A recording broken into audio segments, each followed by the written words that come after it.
How about I unmute that mic? How's it going? Sorry I'm on time. I've been having, signing out of accounts and everything, trying to hatch everything down, latch the accounts down. So I'm having to sign into things all over again because it's so much fun. Two-step authorization and all that good stuff.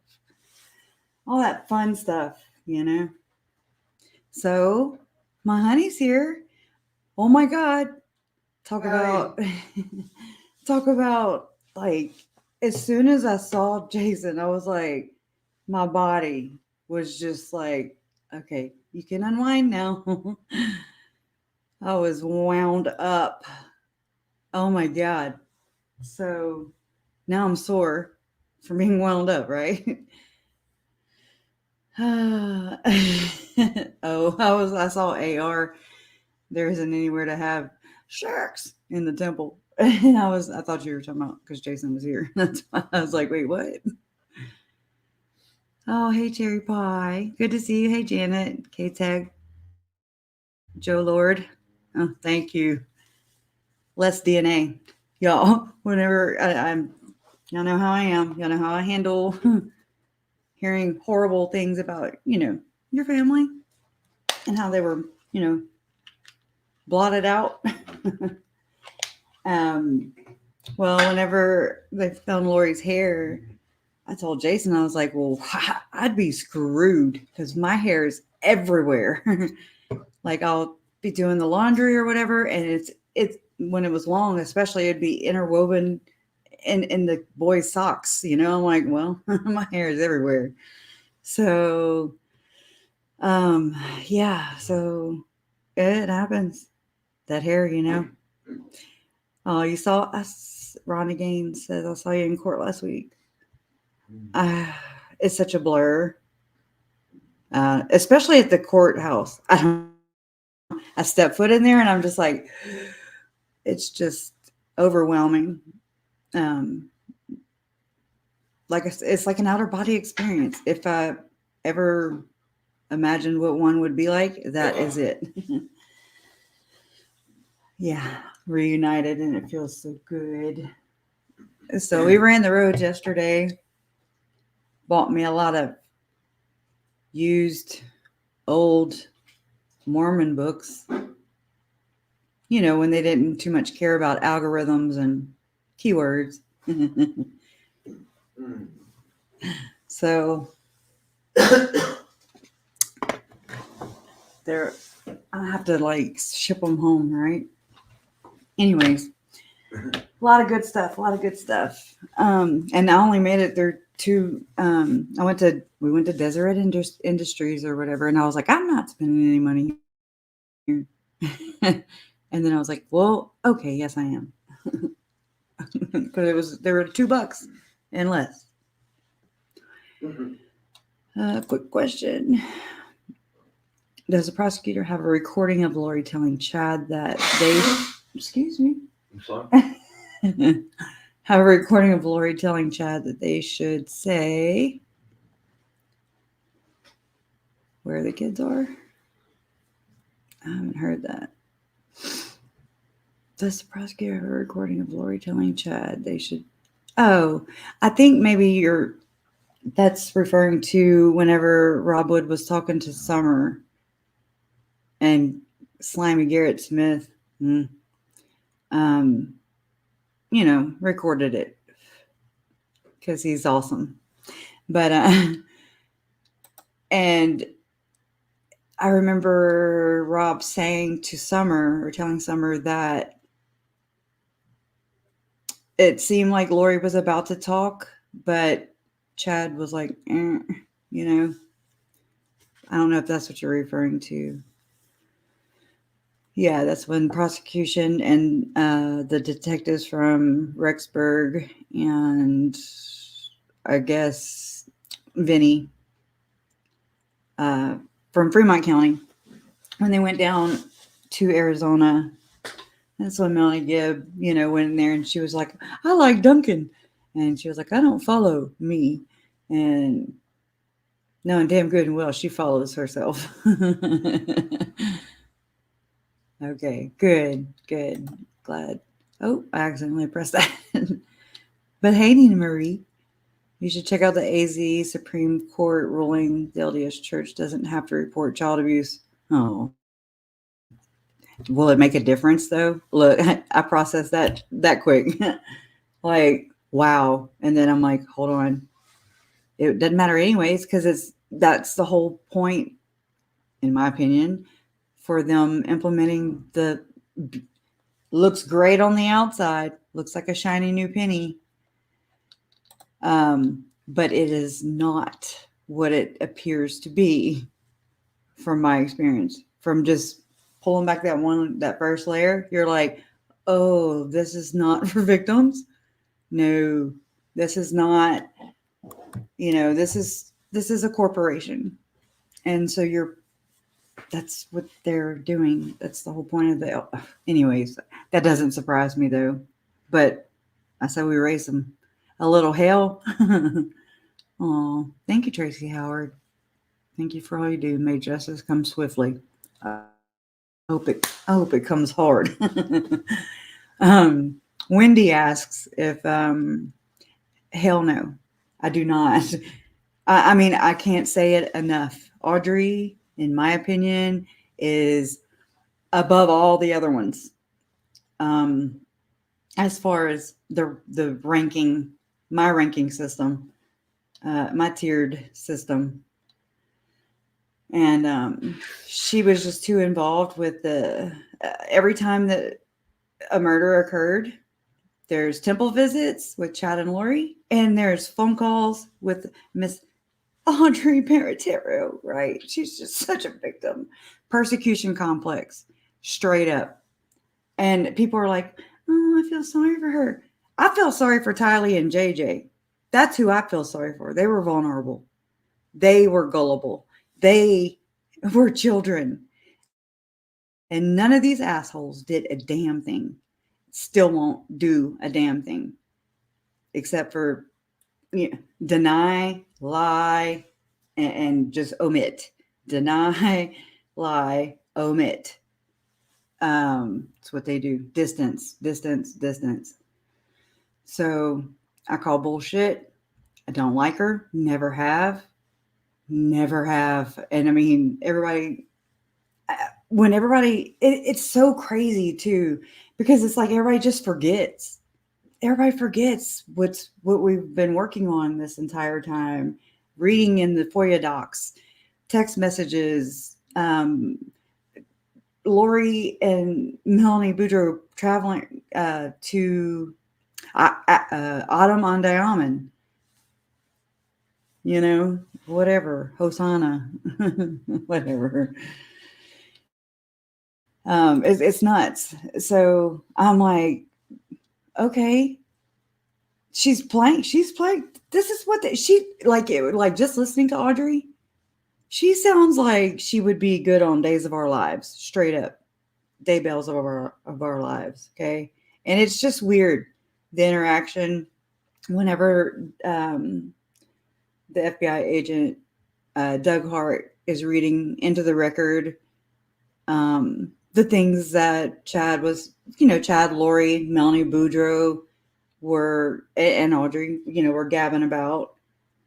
And I mean, that's like right after Audrey's testimony. I'm like, bam, there it is. There's that swift justice, I didn't say it right twice, but anyways. Hey, Renee P. I want to go grab her and go stick her on that stand. I'll do it gently. Thank you for the super chat, though. I mean, I hope so, because let me try not to cuss so much. The witch needs to be held accountable. Every one of these witches needs to be held accountable. It all goes down to that. If I had never been punished for little things that I did, even, you know, I would be an asshole too. And so we're living in a world full of assholes. It's good to see you too, Lisa K. Amen, Chuck Huber. Jay says they have to have evidence that these co-conspirators were far more involved. Why are they allowed to lie under oath? Because it's lying for the quote, lying for the Lord. Look, like actually Google that term. It's whoa. It's man's law, an eternal law, God's law, laws of heaven. They go by the law to the letter of the law. But, and you see this, it's so technical. It is, you know, that's how I always bring it back to the whole quote, soaking, unquote thing. That's how a lot of Latter-day Saints, you know, get around the whole, well, it's not technically having intercourse. Technically. But you're damn well just might as well. You pretty much are doing it. So that's what this is. That's what this, in my opinion, this corporate Jesus is pumping out. And that is scary to me. So scary. You know, the brains are soaked. They're marinating. All right. There's some of these words, y'all. They're triggers. They're so triggering. Denial and I says, right from the get-go, Audrey had no trouble helping Chad and Lori commit adultery. None of them did. None of them did. Hurting Tammy and Charles, both Mormons, active Mormons. Because apparently that is okay per Mormon teachings. Right? Thank you. So, in this handy dandy book,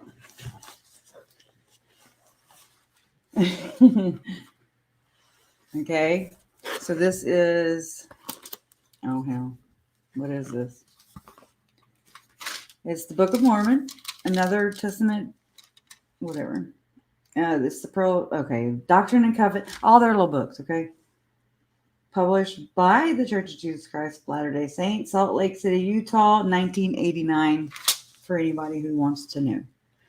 Page. And it's got these little inserts, right? I don't know, weird. So this is in 3 Nephi 12:34. I don't talk this kind of language, but anyways, 12:34 through 13:5. And then so this little paper insert here says Matthew 5 chapters. I don't know how to say it. So 5:31 through 32. Divorce is an evil, not a cure. President Spencer W. Kimball has said, divorce is an evil. Divorce is not a cure for difficulty, but is merely an escape, and a weak one. Just saying. I shouldn't look away. The divorce itself does not constitute the entire evil, but the very acceptance of divorce as a cure is also a serious sin of this generation. Because a program or a pattern is universally accepted. What? Because a program or a pattern, oh my gosh, it's universally accepted is not evidence that it is all right. Marriage never was easy. It may never be. It brings with it sacrifice, sharing, and a demand for great selflessness. Most couples surmount problems. Perhaps you have thought that your home was the one home that was frustrated. You should know that most couples have their problems, right? Yes. That many couples master their problems instead of permitting the problems to crush them. In my opinion, this culture is that's why they have mountains here. because that's all the shit they sweep under the rug. And it turns into a damn mountain. You can't move. And then it becomes an obstacle. I like using their words because they use that to describe my family. Tylee, JJ, and Charles, Tammy, they were obstacles. Anyways. So, yeah, instead of permitting the problems to crush them, I think that most wives have shed bitter tears and most husbands have lain sleepless hours over misunderstandings, but thanks be to the Lord that great numbers of these people have solved their difficulties. Partners stay in business together for years and years. They may be as different as fish and fowl, but because there is a great reason for their understanding of each other, they overlook. Okay, you should like work through them. You don't overlook them. That's that whole yeah, that goes with this culture, in my opinion. You work through them. You're just like, hey, you're getting on my damn nerves. I'm getting on my own damn nerves, so I know that, you know what I mean? You talk through them. Anyways, you don't overlook them. Anyways, they overlook each other's weaknesses, strengthen themselves, and work together. This is such weird, like printing. It's like weird print, and I can't read. They seldom ever break up a partnership where they would both lose seriously by doing so. A celestial marriage, that's just a regular one, is far more to fight for and to live for and adjust for than any amount of money that two partners might have between them. Well, Teachings of President Kimball, page 314, whatever. I know I butchered the hell out of that. And then it says 3 Nephi 12:28, lust. If we imagine ourselves involved in improper things, our thoughts may influence our heart's inclination and perhaps even our future behavior. How's 3 Nephis? Okay. Anyways, Dr. Maxwell, I don't know if that's an M or an H. Halts, underscores the connection between our thoughts and our body's nervous system. Energy work here. Experimental and clinical psychologists have proved beyond a shadow of a doubt that the human nervous system cannot tell the difference between an actual experience and an experience imagined vividly and in detail. Ensign, February 91, page 81, whatever. Oh, well, here. See, it's got like, okay. Last little one for right now. 3 Nephi 12:32, divorce. Elder Bruce R. McConkie, quote, divorce is not part of the gospel plan, but because men in practice do not always live in harmony with gospel standards, the Lord permits divorce for one reason or another, depending upon the spiritual stability of the people involved. Under the most perfect conditions, there would be no divorce permitted except where sex sin was involved. In this day, divorces are permitted in accordance with civil statutes, and the divorced persons are permitted by the church to marry again without the stain of immorality, which under a higher system, higher law, that's God's law, and in a better civilization would attend such a course. And that's Ensign, February 91, page 9. And then I have to take that back in there. So, Bruce R. McConkie, I mean, he literally wrote a book titled Mormon Doctrine. So I was like, wait, what? As an outsider.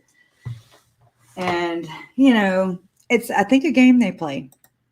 It's a game that is played. And so that's where the doublespeak comes from.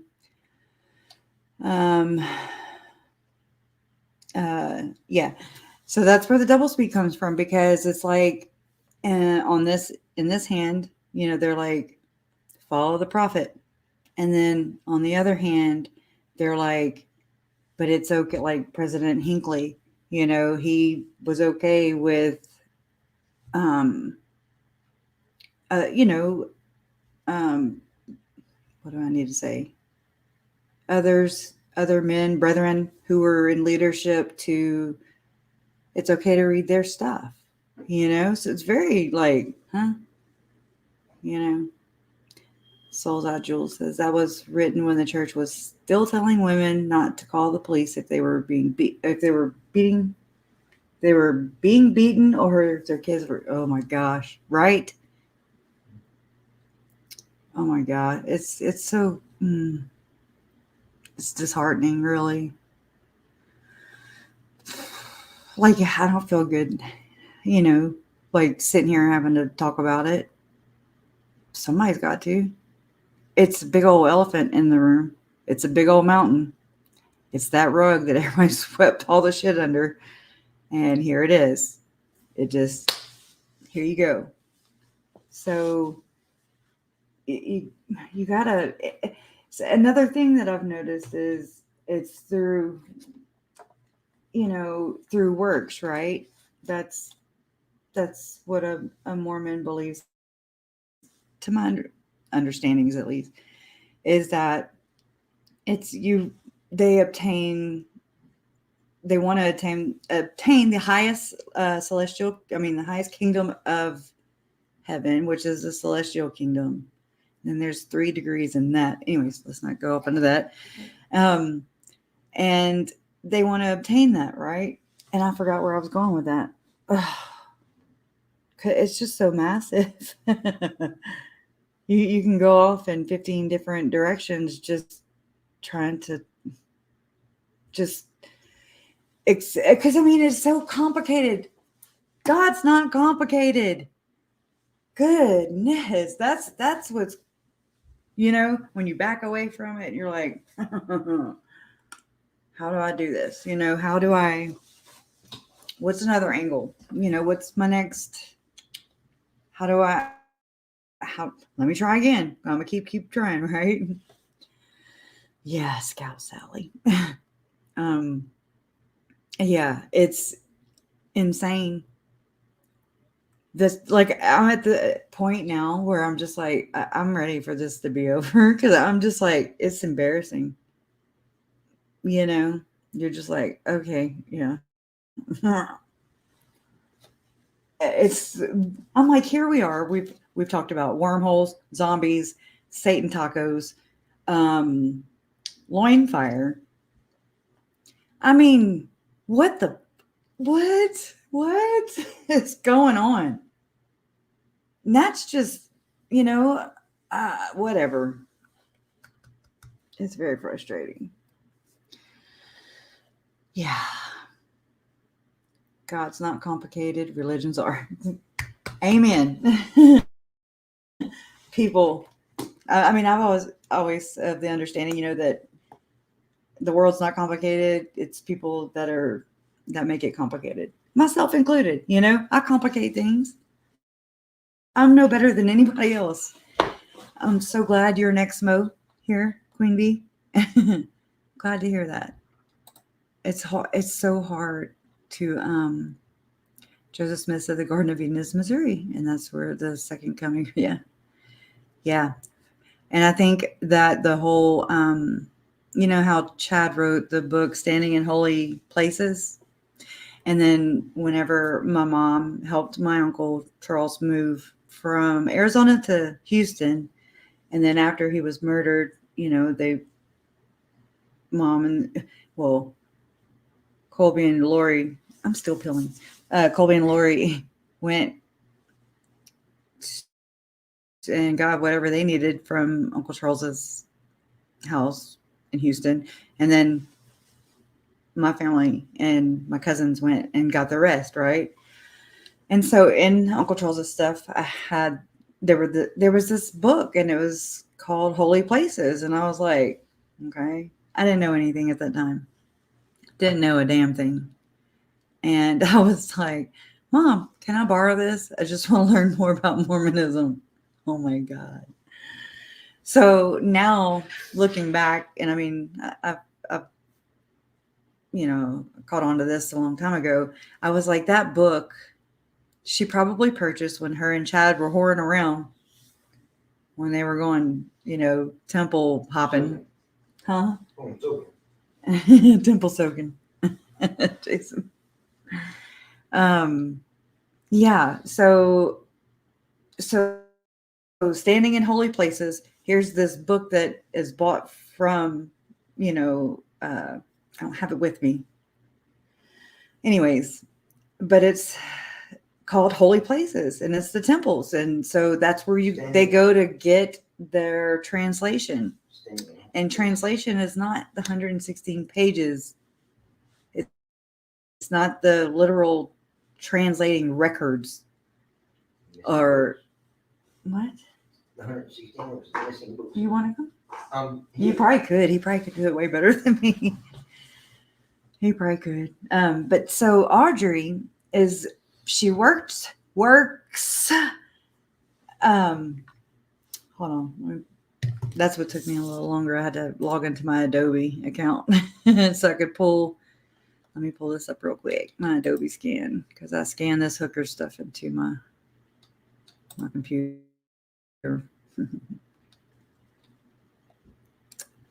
Okay, come on. I would like to access my apps, and yes, thank you.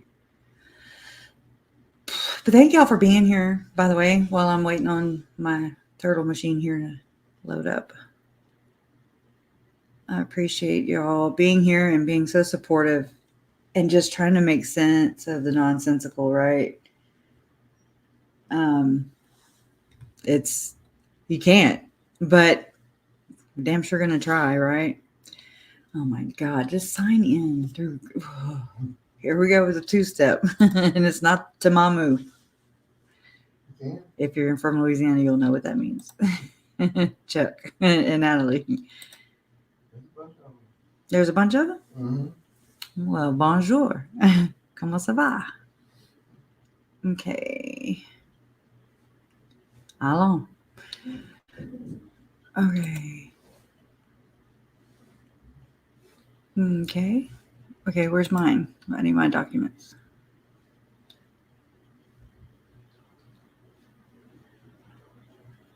Okay. Hold on. Why is it not in there? Oh, I didn't save it. Let me save it. Lord. If I could get my phone and just save it. If I could get all these things to communicate in harmony, it would be awesome. By that time, Jesus will have come back. Not to Adamandayaman. I don't think. But I don't try to figure it out either. Okay, now let's see. Let me reload. Because, I mean, she's an herbologist, you know?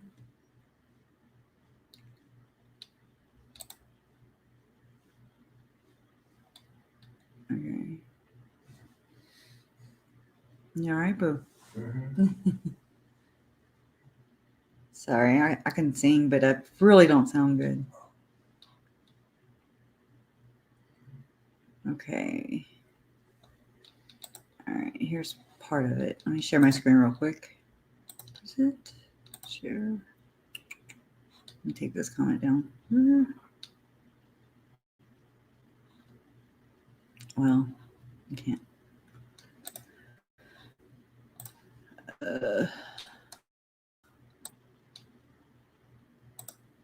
This computer is so tiny. So everything's so different. Okay. Okay. Now. Wrong. Okay. So this is whenever I looked, a long time ago, I looked Audrey up, and you got to spell her name every different way, right? Because you're like, wait, how the hell you spell that? I worked in Grand Isle during the oil spill, and there's Baratero, restaurants, and you go out into the Gulf a little bit. Anyways, they just have all these kind of the same spelling, but you pronounce it the same way, Baratero. And anyways, but her name is crazy, and that kind of works to their advantage, especially if it's misspelled, because then it doesn't really register on the in Google searches and things like that. And so she, in her LinkedIn, it said that let me grab it. Allegedly.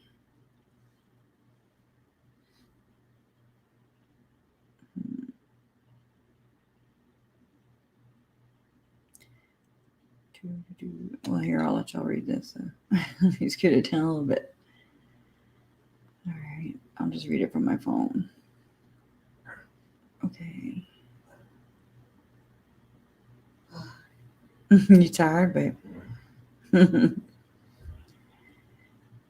Like, it just the whole thing about, learning that Audrey, she was difficult, like to testify for the grand jury. She was pleading the fifth. I mean, she was kicking and screaming the whole damn way, right? And if you go watch on Hidden True Crime, I'm sorry, Sean Little Bear's interview, he says that Audrey was talking to Chad Daybell every week. This is according to Sean Little Bear. And this is after his arrest. And just from listening to what the FBI agent has said and read into the record, and what Audrey herself has implied or whatever, they don't match. While she was talking to Chad before she met Lori, but she was basically the pimp, I guess. I don't know, whatever you want to call that. It doesn't make sense. So that's what makes me think this is bigger than just Chad and Lori. It's just more proof to me. It just is. I'm just like, what? It just does not add up. So anyway, so she's pleading the fifth. She's testified in the grand juries for both Chad and Lori. And then she shows up, and then I'm with Archibald on this point. I'm for truth. I don't give a shit. Some people are like, well, we just wanted to go to jail. Well, yeah, no, I want her free. Said me never. Trust me, I don't ever want her free. I don't want them free. But I also want the truth. I don't just care about a conviction. That's not what justice looks like to me. So, I know justice looks like different things to different people, but from my perspective, mine is through, basically, like KJ says, through understanding. I want to understand the situation. I want the stories of the victims to come out. This is their story. These are their stories that people are okay with going to have y'all noticed the measures that these people have gone and are going through from jump to where we're at right now? They have been jumping through their asses to cover up. And it's disgusting. It's so gross. I don't think anybody was afraid of being killed. I disagree. I just, because they're all one and the same, they, it's so mob-like. It's like kill or be killed, or I'm going to get you before you get me, sucker. Just however you got to put that. It's every man for himself, for sure. I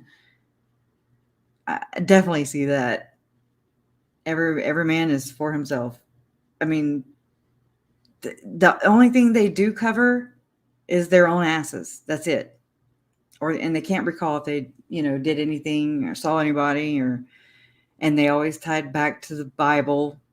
But any other time you have a conversation with, I'd say let's just say these people, the circle, they would always say, well, it's in Doctrine and Covenants and it's Book of Mormon. It's always to the Book of Mormon, Book of Mormon, Book of Mormon. But it gets to mainstream and then everybody's calling it the damn Bible, right? And I mean, I know this doesn't make sense to Christians who, are like, but it was copied from the Bible. I get it. So to not get into the debate of everything, like, I'm not here to debate scripture. I'm not here. I ain't got time for that, right? I'm just here to say, basically, here's this story. I can present it to you. You just have to look at it subjectively. Just look at it. Try to imagine. It's hard. You have to pretty much act like, put yourself in their shoes. Chad and Lori, they were born into this cult, this church. They were born into this culture, they were born in the covenant, meaning their parents were also sealed in the temple. They had temple sealing, marriage, whatever. And many generations, right? And so look at the Daybell siblings. That's how I look at them. It's hard for them to see that we look weird to them as outsiders. We're the Gentiles. That's what they're taught. And so they have the greater light knowledge. They have the truth. And they have the one true church. Anybody that says, hey, I'm the one true church, I'm like, why you got to say you're true?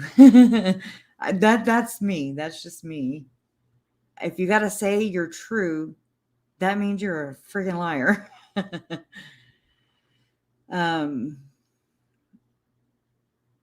I don't know, Tracy. I mean, maybe. I don't see it that way though. But I appreciate, different. I like reading different opinions by sitting in sacrament each Sunday. Oh wait, did I read the right one? And when they pass the sacrament, you're permitted to take part, alerting others something happened for the most part. Yeah, just like taking communion, I guess, in a Catholic church, right? Where did that one go? Brett. Okay, Tracy, you're typing. You tend to believe Audrey as well. Growing up in the church, you learn fear, and if you transgress, you are publicly humiliated. Big time. Big time. Big time. However, this is where I look at it more like a mob, like, I don't know how to frame that.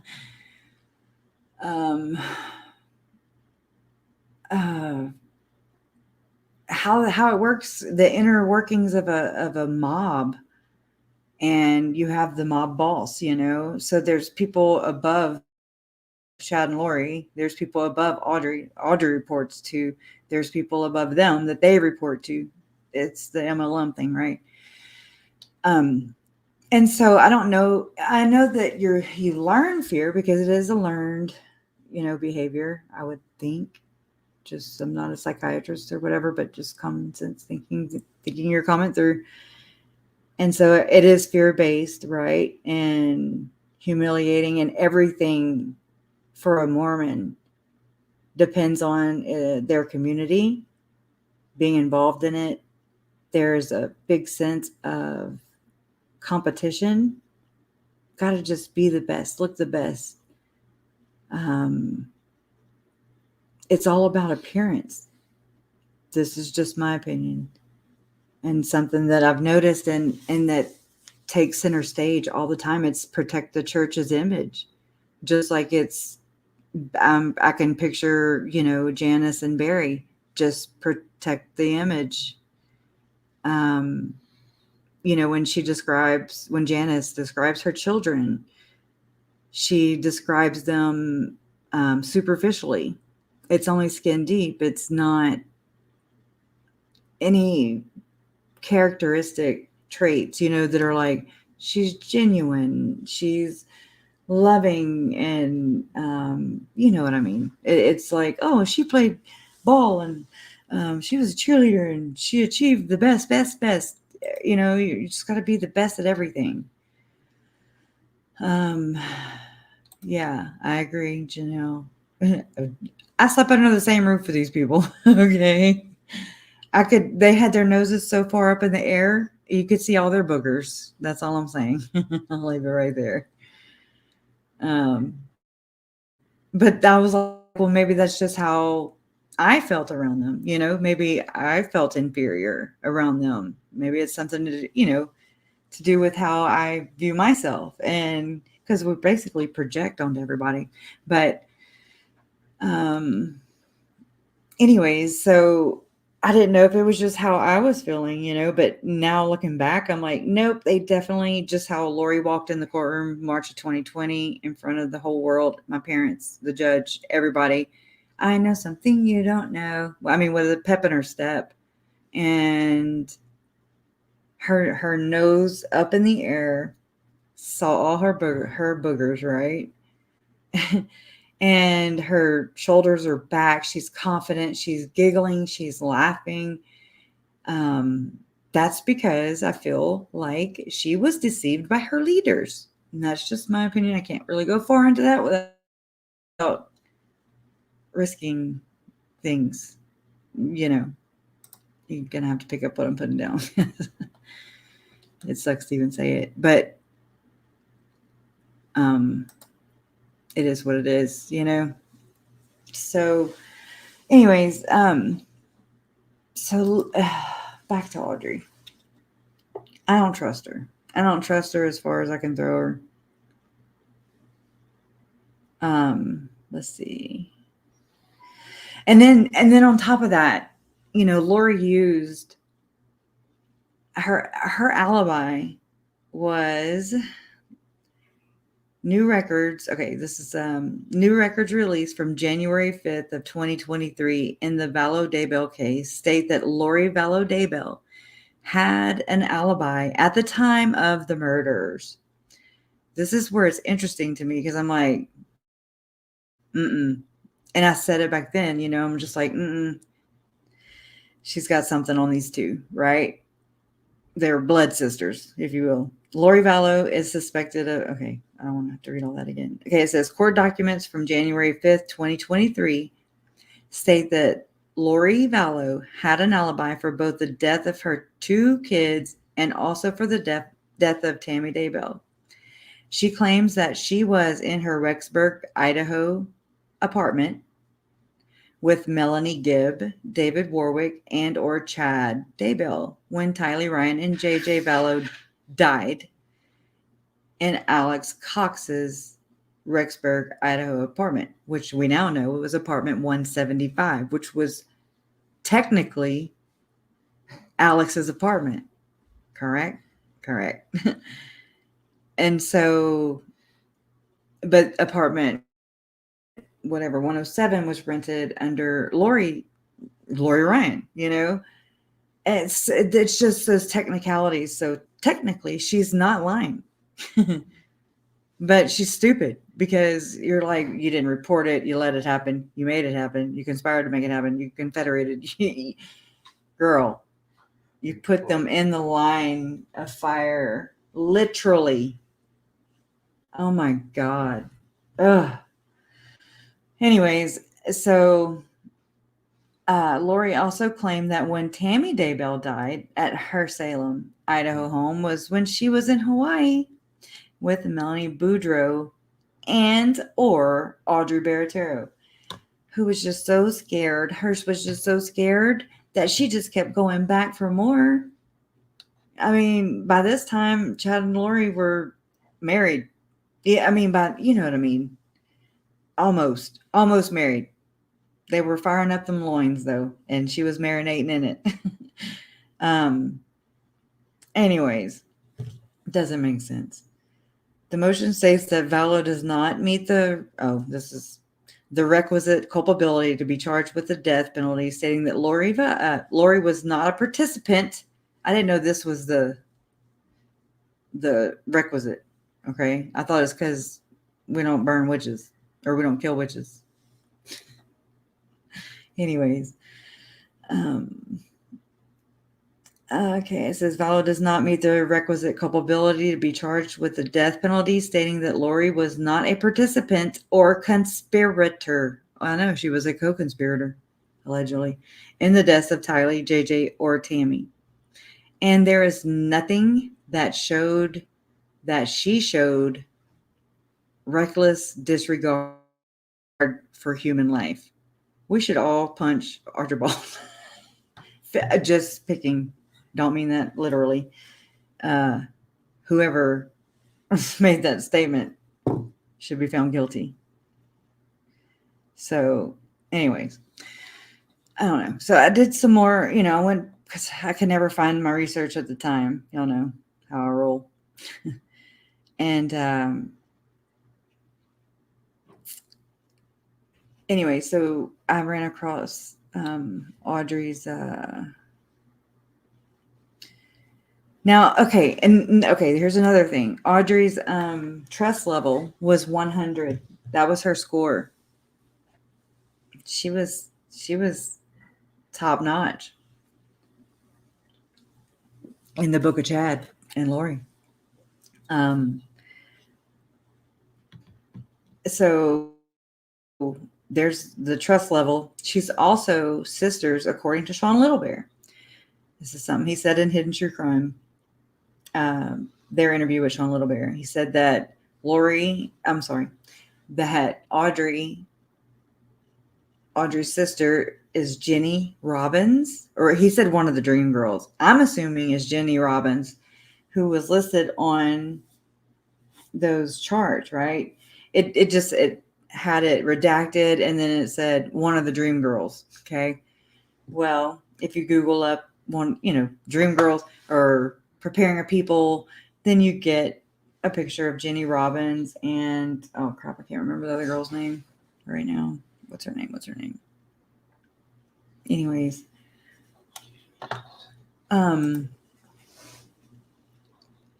what is her name? It's gonna bother me.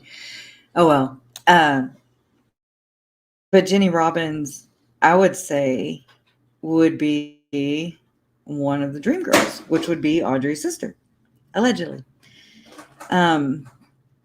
And so you look up, you do a quick Google search, and I mean, this is spelled Barattiero. So it's just one R, two T's, whatever. And it says location, Orlando, Florida. Industry, alternative medicine. Work history, Ion Life Inc. Sales representative. Education, Dr. Christopher's School of Natural Healing. Master's. She got her master's degree in that. Okay. Because she's an herbologist, yo. Anybody can computer work. Yeah. And it says 2013 to 2017. She went to Valencia College. Now, this is something I forgot to do before I came on. I meant to, but Valencia, I wonder if that's located in Valencia, California. I don't know. Just throwing that out there because that's my uncle used to go work there all the time. Anyways, her skills, customer service, Microsoft Office, social media, public speaking. She's not very good at court speaking though. PowerPoint, teaching, leadership, team building, marketing, Microsoft Word, sales, research, coaching, sounds like Zuzu, interpersonal relationships. Brown chicken, brown cow. Not a cuddler. What? Not a cuddler. She's not a cuddler, though. Jason, my little smart ass, right? So, anyways, and then it says, her address or whatever is in Kissimmee, Florida. Then you go down a little bit and it just has a couple things listed. Now, another thing I found interesting is, Sean Little Bear was into hydrogen. I don't know. Something I don't really quite get it. Or I don't get it enough to not sound stupid repeating it. So let me form that, and we'll have to come back and revisit that. But it's something to do with hydrogen, and anyways, and about a molecule and water. Y'all know how Lori allegedly was obsessed with this whole water molecularization stuff. I don't know. There's just too much shit to research in this case. I'm serious. Like, you have to. We've covered a lot of ground, y'all. You can't unsee this stuff. You can't unlearn it. Anyways, so back to this School of Natural Healing, Dr. John R. Christopher. The School of Natural Healing 16th edition is the reference volume on herbal therapy for the teacher, student, and okay, now this is just a screenshot, so $84 damn for that book, 4.8, 5 stars. At Thrift Books, this reference book gives detailed therapy for common diseases and proper herb to help for the remedy to heal the body. I bet they're like, are they mercy blessings? Are they healing blessings? Don't bless me, please, ever. I don't. And yeah, Dr. Christopher School of Natural Healing, Springville, Utah. Right here. 1309 talking about this on Facebook there. School of Natural Healing book, Thrift Books again. Dr. Christopher was an amazing pioneer in herbal medicine. The thick, lengthy book will never leave the wondering mind hungry, delving deeply into a variety of, that's a cliffhanger, because again, it's just a screenshot. Instagram, the School of Natural Healing, at School of Natural Healing. The official Instagram account of the School of Natural Healing, founded by Dr. John R. Christopher in 1953. And then one of Dr. Christopher's favorite herbs was red. I don't know. Cliffhanger. Do your own research, right? Green. John Christopher, herbalist. Right here. It says John Raymond Christopher was an American herbalist and naturopath. He was known for his numerous lectures and publications on herbs. Again, cliffhanger, Wikipedia. Google that on up. This says Dr. Christopher's herbs.com. The dude's deceased. He's still just hitting and getting it, right? Legacies. Dr. Christopher School of Natural Healing Herbal Reference Guide. This proud offering by I don't like that word either. Offering by Christopher's publication is a beautiful edition of whatever. $98.95. Okay, that's a high dollar book. Bulk herbs and Dr. Christopher's School of Herb or whatever.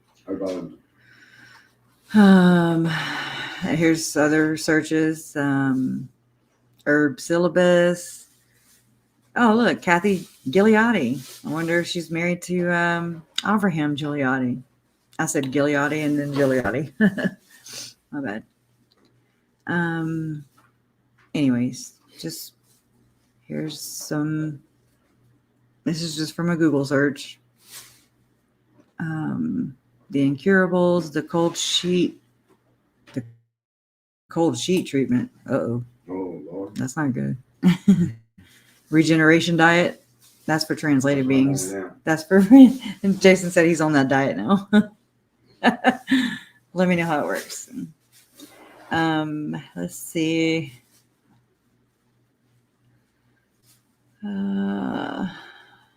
There's just another institution. Christopher's world-renowned work, this text combines his methods and famous formulas in an easy-to-use volume. $79.95, out of stock. Okay, Dr. Christopher's School of Natural Healing is located in Springville, Utah, but also offers classes online. This school offers training in 2 qualifications. I wonder how much it costs. The School of Natural Healing was founded. Okay, yeah.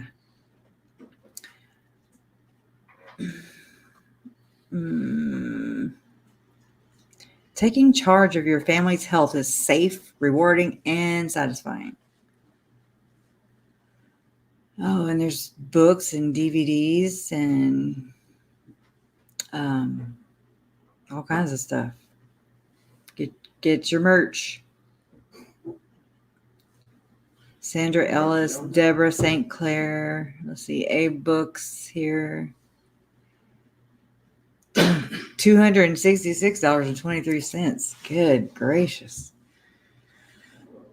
I mean, it went on and on and on and on and on. And then I downloaded the PDF, but I have not gotten to read that yet. So just know that.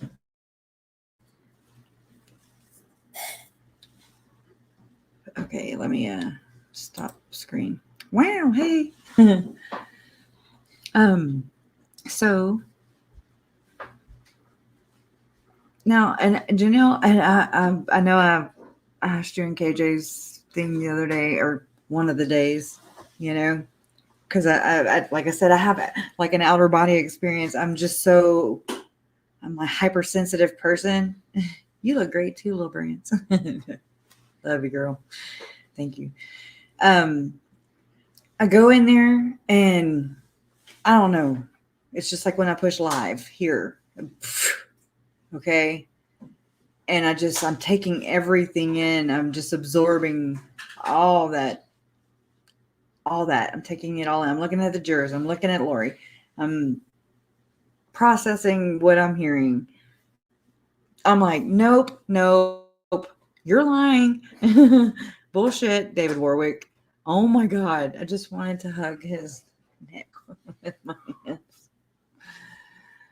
Oh my God. He was so triggering to me. We went and stood at this property and we looked at this imaginary damn church.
Well.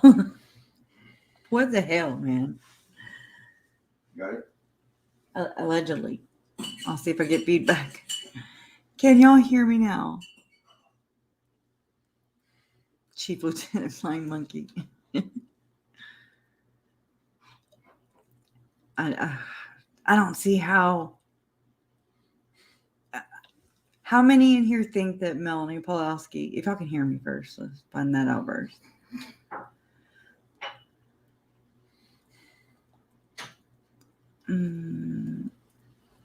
Okay, good. Great, awesome. Woo! Oh my God. Bo Peep says, has anyone ever heard of a song called Hair of the Dog by Nazareth? The lyrics are right in line with they found Lori's hair on the duct tape. Good observation. I love everybody's perspectives. I really do. They're so important in all this. As to you. Yeah, Bumblebee. Oh, the church sure didn't help Charles, and he gave them a lot of money. Yeah. Fire protection. That's what they call it. She knew. She knows. She's in the know. And why? In my mind, I'm just like, if this were a traffic ticket, the consequences seem like in my normal realm of life, they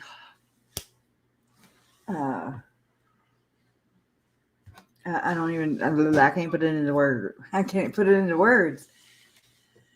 Oh my God. But these people, they're freaking 5 and some victims, dead, murdered, conspired, tried, attempts on their lives even. And they're just like, just living their best life. Like, and just, we'll just brush it under the rug long enough, then, deny, distance, lie, and then We're clear. Time does go on. You do forget. Oh, that's why I'm glad that I've done this, because talking about it keeps it fresh, right? And they act like David Warwick, the shit he pulled on the stand. Oh, I just wanted to see the tone I wanted to see or hear the tone of his long distance wife, who has obviously never lived with David. My hair's sticking up. Because I remember in her interview with the Rexburg Police Department, she was like, oh no, David should be here. He's a good, we need him. He's a good witness, yada, yada, yada. And something about her stuff still being in storage in Arizona. At least she allegedly works now, so she don't have all this time on her hands to, follow her herself. I don't either, because it's bullshit. It's bullshit in my opinion. But it's bullshit. I don't see why they didn't let Melanie stuff. They had Warwick testify. Why not Melanie? Melanie Boudreaux Pawlowski. Shame on you, girl. Shame on you. Or if you tune into something, tune into this, Everybody here on this chat would have something to say to you. Melanie Cope Pawlowski, Satan spawn. Did I say that out loud? I did. Yeah. And then Soul's High Jewel says, then it came to my consciousness, I shouldn't be watching any testimony. I was like, you don't have a conscience. First off, so that squares that one away. Don't speaking of squares, don't raise your right arm to the square. when they promise to tell the truth, the whole truth, and nothing but the truth. So help That's them. Mormon. It's not a Book of Mormon, no. Oh, that's just me being passive aggressive. I apologize. It's quite frustrating though, you know. And yes, she's, in my opinion, she watched it. Or listened. She didn't watch it. She listened to it though, right? She's more skilled of a liar than her Aunt Laura Horror, in my opinion. Heidi's mind said, hell, she didn't testify because she is a Cox. The U.S. government ain't shit. Sovereign citizen. Oh, I have that little, grab that for me, that pocket constitution right there.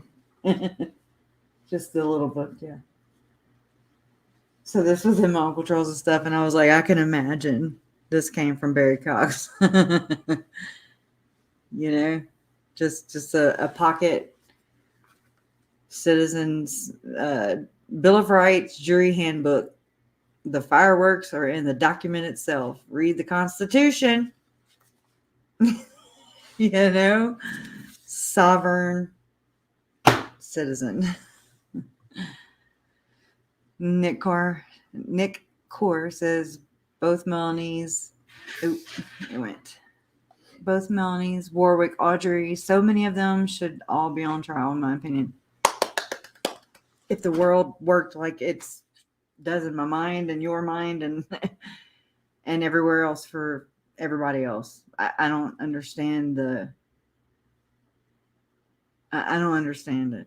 So it's politicking, in my opinion. I don't, church and state, because there's this sovereign citizen. It's a theology.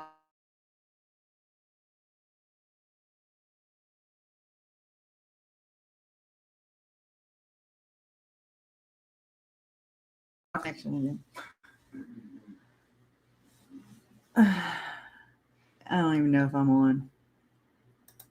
Oh, I'm trying. I hope y'all can hear me. KRESHA is grieving, and most people are unaware witches do no harm because it comes back times 3, right? And I'm not a witch. I can be a witch. You know what I mean? I'm not saying that. That's just me being a smart ass. And because it comes back in 3s, so the second they showed the number chart, they would be removed from any coven. They are pure evil. Yes. I think I have to agree because it's with the intention. It is with the intention that someone has in their heart.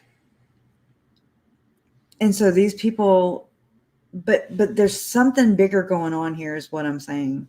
What I've been saying. The like-minded people pickup line, basically. It's basically like, and it's not even Chad's pickup line when he says, I think we were married in pre-existence. It comes from Saturday's Warrior. It comes from the culture. The culture is created by the what? Oh, upper management. In my opinion. So there's something bigger going on here, and it's really gross. And it's a shame because people don't want to address it because it's uncomfortable. I get it. People gotta lose their lives to prove it. And yeah, and there's children. Think about Tylee. When it feels uncomfortable for you to consider, it's hard. It is hard. And Trace on the Case, shared this earlier with me. It's easier for us to think someone's crazy than it is for us to come to terms with there's evil people out there now, free,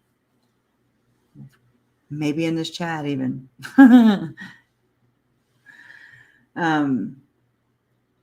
who have this brotherhood.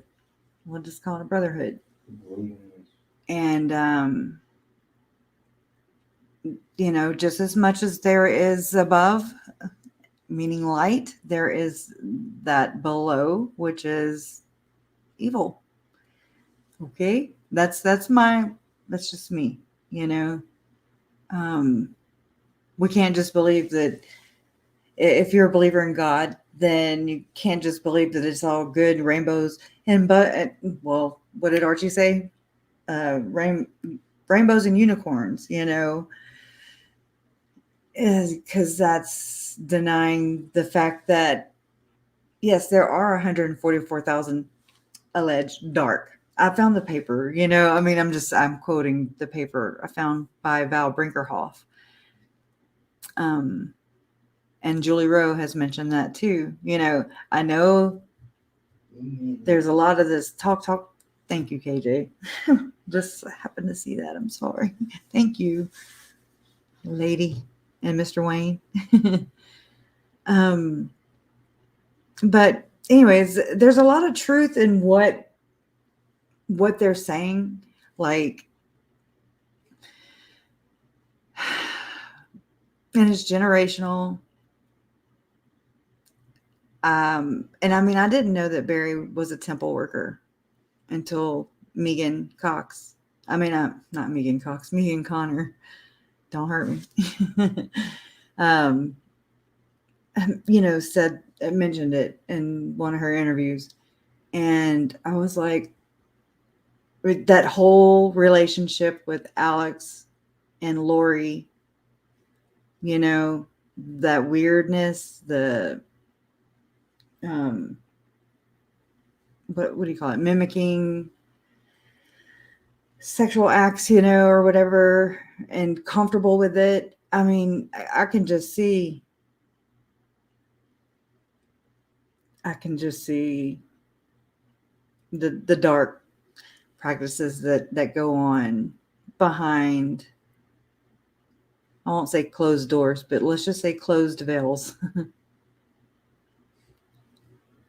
And they're done in secrecy. And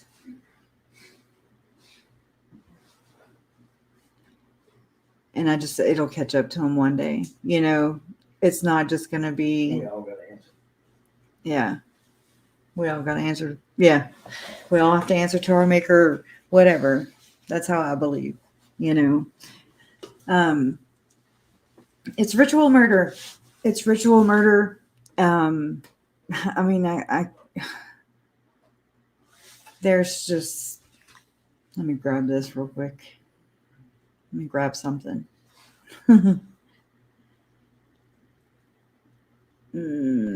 Chrome or Safari. Let's see.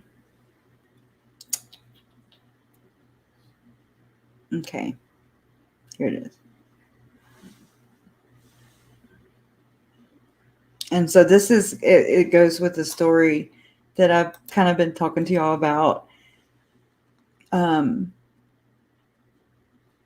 Child ritual abuse, cannibalism, and murder in Utah County. Sounds a little familiar. And we can't be ignorant to this because Tylee, JJ, I can't refuse. I can't look away now. I wish I could, but I can't, because then I'm denying. I'm doing this to Tylee. I'm shutting their mouths to JJ. I'm every victim of this stuff. Who even lived to tell, right? Anyways, I'll play it. Oh. Hey everybody, you're watching Citizens. Levitt and several others alleging that we were guilty of cannibalizing young children and murdering young children. More developing news tonight. Multiple local and federal law enforcement agencies are investigating ritualistic Connected to Hold on. KRESHA's iPhone. trafficking of children all over Utah. Fox 13 News investigative reporter Adam Herbets has been following the story and takes a closer look.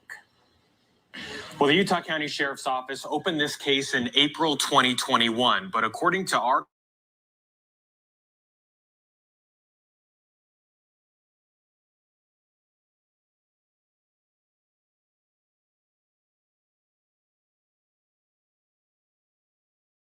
confident.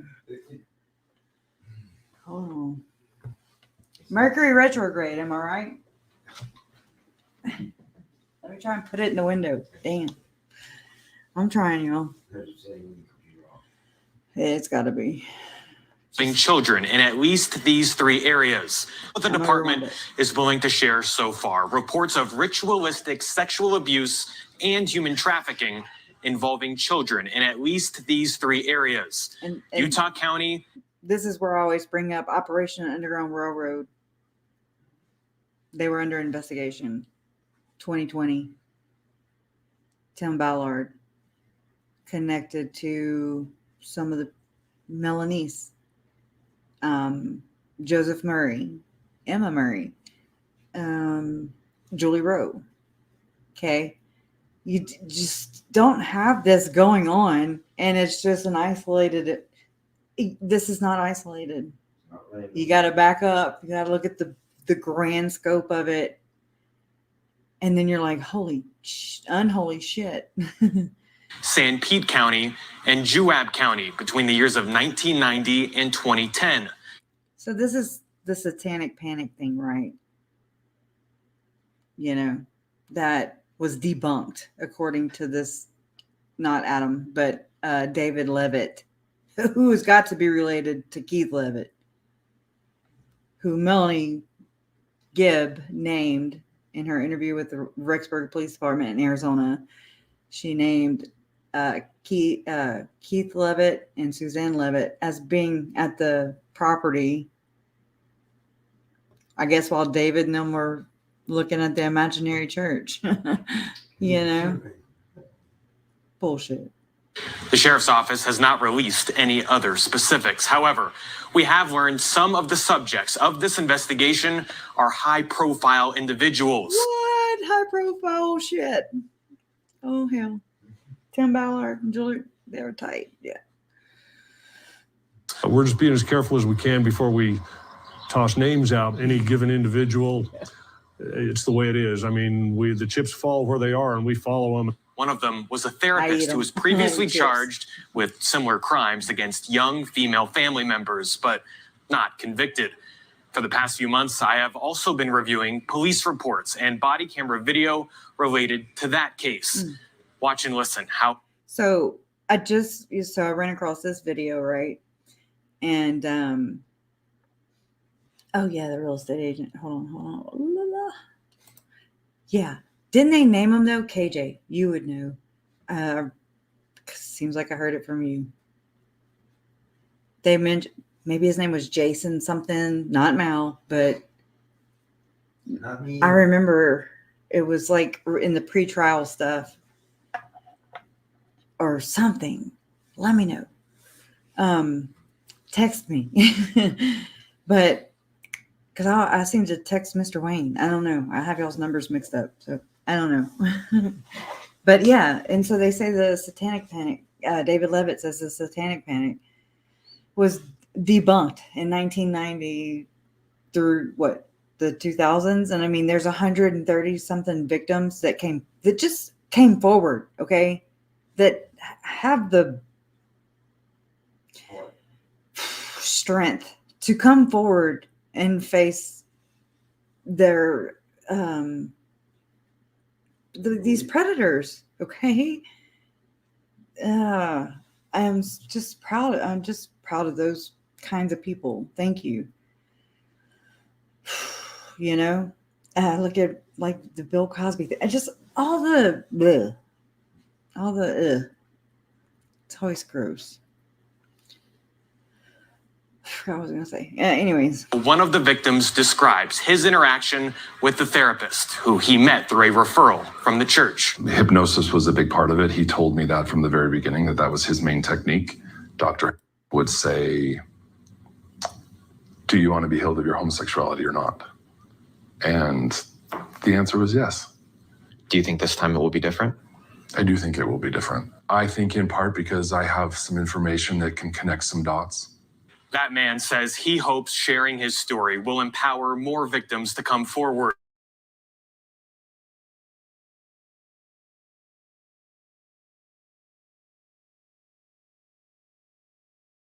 enforcement. Hold on. As soon as my internet stops jacking with me, I'm so sorry. I hope y'all can hear me. Anyways. Criminal charges. We believe it'll get to that point, but we just haven't gotten there yet. The sooner, the better. We don't want to let anything sit longer than is necessary. The message at this point for any victims or anyone with information is to please call the Utah County Sheriff's Office. What I'm doing is trying to be completely transparent and above board. I really want to call out Fox 13. Are they here? What a That douche. you? Shame on your news station. Shame on you, David Levitt. Shame on Adam Hurwitz. Alleging that we were guilty of cannibalizing young children and murdering young children. Alleging that we were guilty of cannibalizing young children and murdering young children. Hey guys, Katie J, Citizens Investigative Report. It's 3:36 p.m. on the East Coast on July 15th, 2022. I don't know about you guys, but it's been hot out here. Woo, hot. Along with this story that I'm bringing you right now, I'm surprised it hasn't gotten more national coverage, but it hasn't. So I'm just going to go ahead and. Well, I wonder why that is. Is it those mountains? They're growing. Yeah. Explain it to you. If you are a member of the Epoch Times videos, where you subscribe and you can get their channel on Roku and watch their stuff. Joshua Phillips did a show on this, and it was the only one I saw. And so I just wanted to expand on it a little bit. And so I give some credit to him for bringing this to my attention. That's how I saw it. Okay. And I'll leave the link in the description in the show notes below. So if you have Epoch TV, then you, or if you don't, that's what I was going to say earlier, but forgot and then remembered. But through watching this creator on a whole other platform,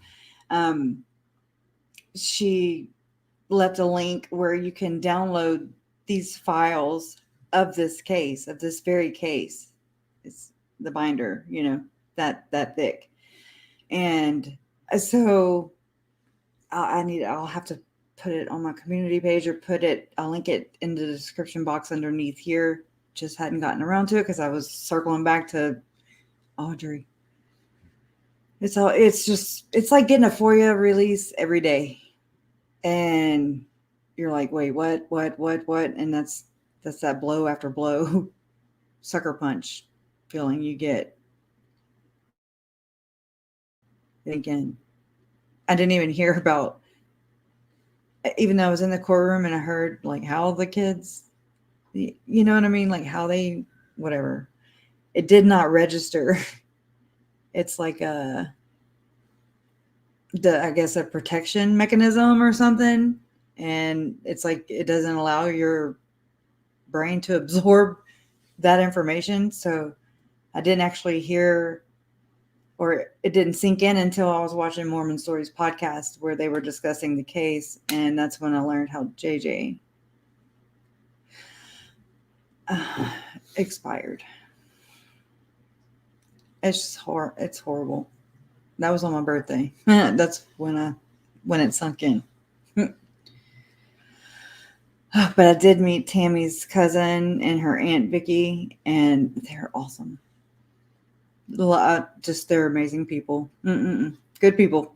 You're able to see it, but that's why I wanted to bring it out into the open, as far as like a lot of people just don't know this is going on. But on May the 31st, and I'm sorry this has been taking so long. I really looked into this before I started because there were some missing links here. So investigators asked for help in the case of ritualistic child sexual abuse in Utah County.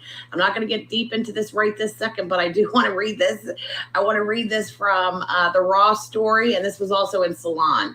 Chaos erupts in Utah County attorney race over allegations of cannibalism and ritual sex abuse. And then if you read the first paragraph, chaos has erupted in election for the Utah County attorney after incumbent David Levitt was forced to deny QAnon-style claims. He was forced to denial. Oh, you guys, I mean, it's such a disgusting topic to talk about, and I'm taking it seriously, but you can't. QAnon style claims that he and his wife engaged in cannibalism and ritual sex abuse of children. The thing about it is, he was this video probably is not going to get monetized. forced to deny it, but they never named him as a suspect or anything, as you'll see as we go along. They don't name anybody. He just ran out right to you guys heard it on the little clip. You know, I didn't commit cannibalism or satanic ritual abuse. Okay. I mean, I'm laughing because this guy is such okay. And then that's the same thing I got whenever the kids were missing and everybody, who was a member at the time, they were defending a church. And I was like, wait, what? We're talking about kids missing, not whether you believe in, if your church believes in this or not. It did not fit the situation. So I was like, why are they saying that? Anyways, it's kind of the same pattern of behavior. There then continued to be a fight once this all came out with the Utah County Sheriff's Office coming out and explaining what's going on, which is, pretty much here. Detectives with the Utah County Sheriff's Office Special Victims Unit have asked for help to identify victims or people with information about ritualistic child sex abuse and child sex trafficking dating from 1990 to 2010. So just toward, And allegedly, President Nelson's daughter and her husband allegedly are accused of this as well. So I'm about to bust out the Glenn Pace memo again, reread it with what I know now. Yeah, where there's smoke, there's fire, and there's mirrors also. It's not all just LDS, though. It's a brotherhood. It's horrible. And it gets labeled as a conspiracy theory. And I'm like, I saw the hole where I was supposed to be seeing Tylee's remain. I saw JJ's body. I could recognize him. I could not recognize. I'm like, okay, there's a hole and there's in the ground, and I don't see anything recognizable of that baby girl. Do you understand? There's your proof. I just debunked it. Tylee debunked it. Okay? I got chills on my damn eyelids right now because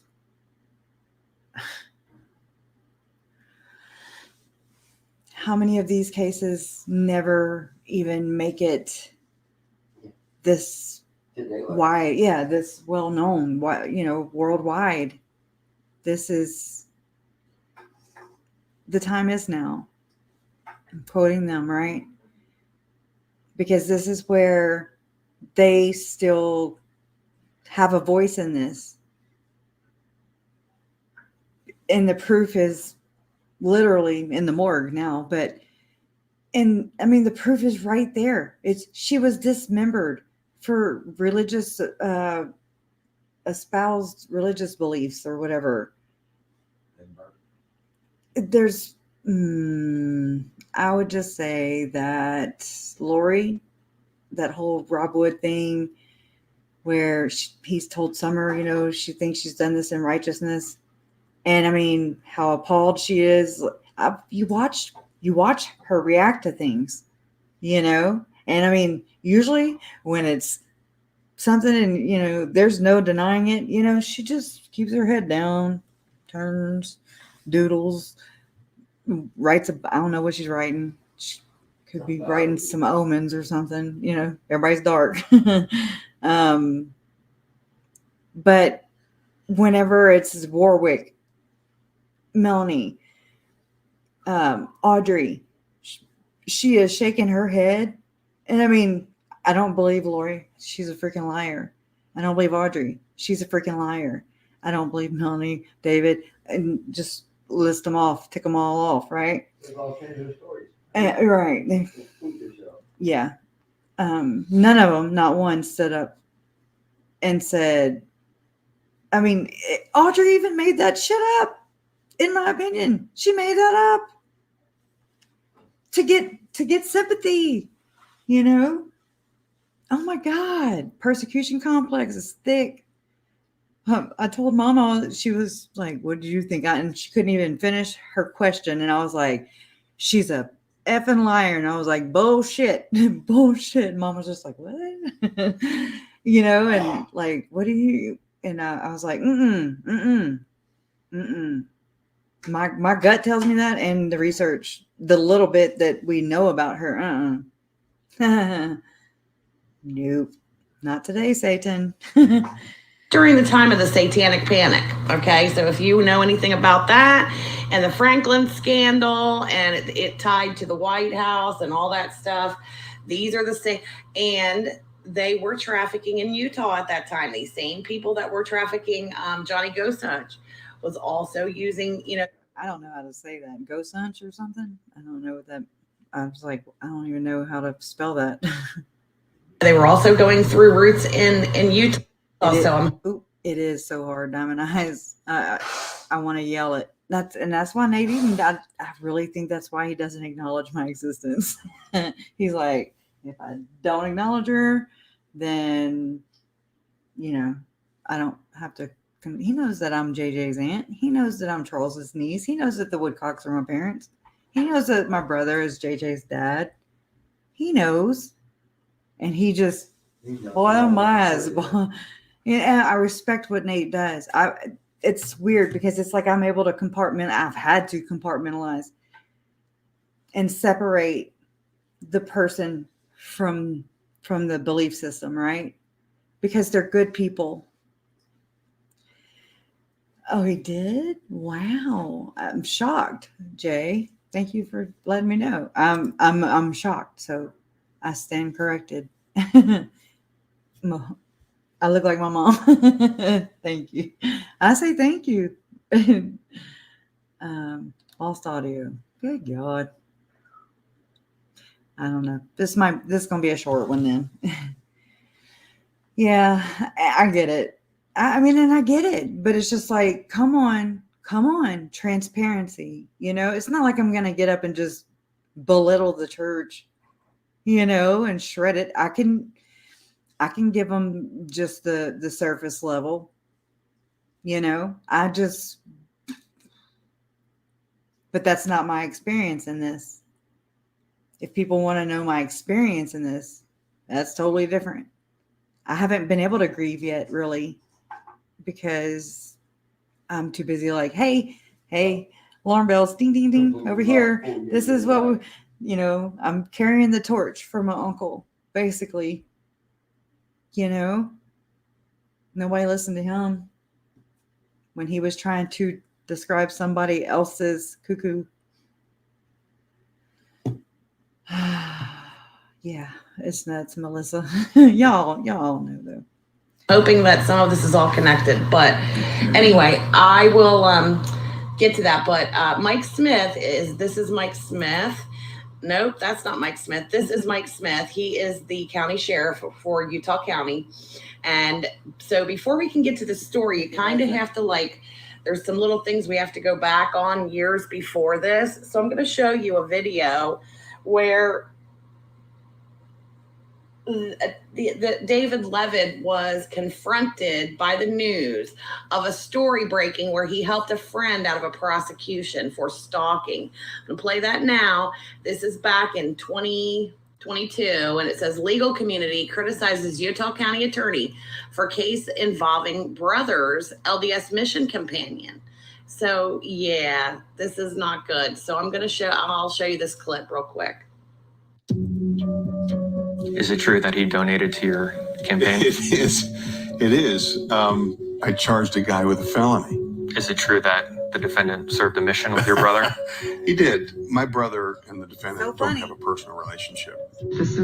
That's pattern. Lori laughs too, right? Very concerning to me. I was concerned about it being a conflict of interest.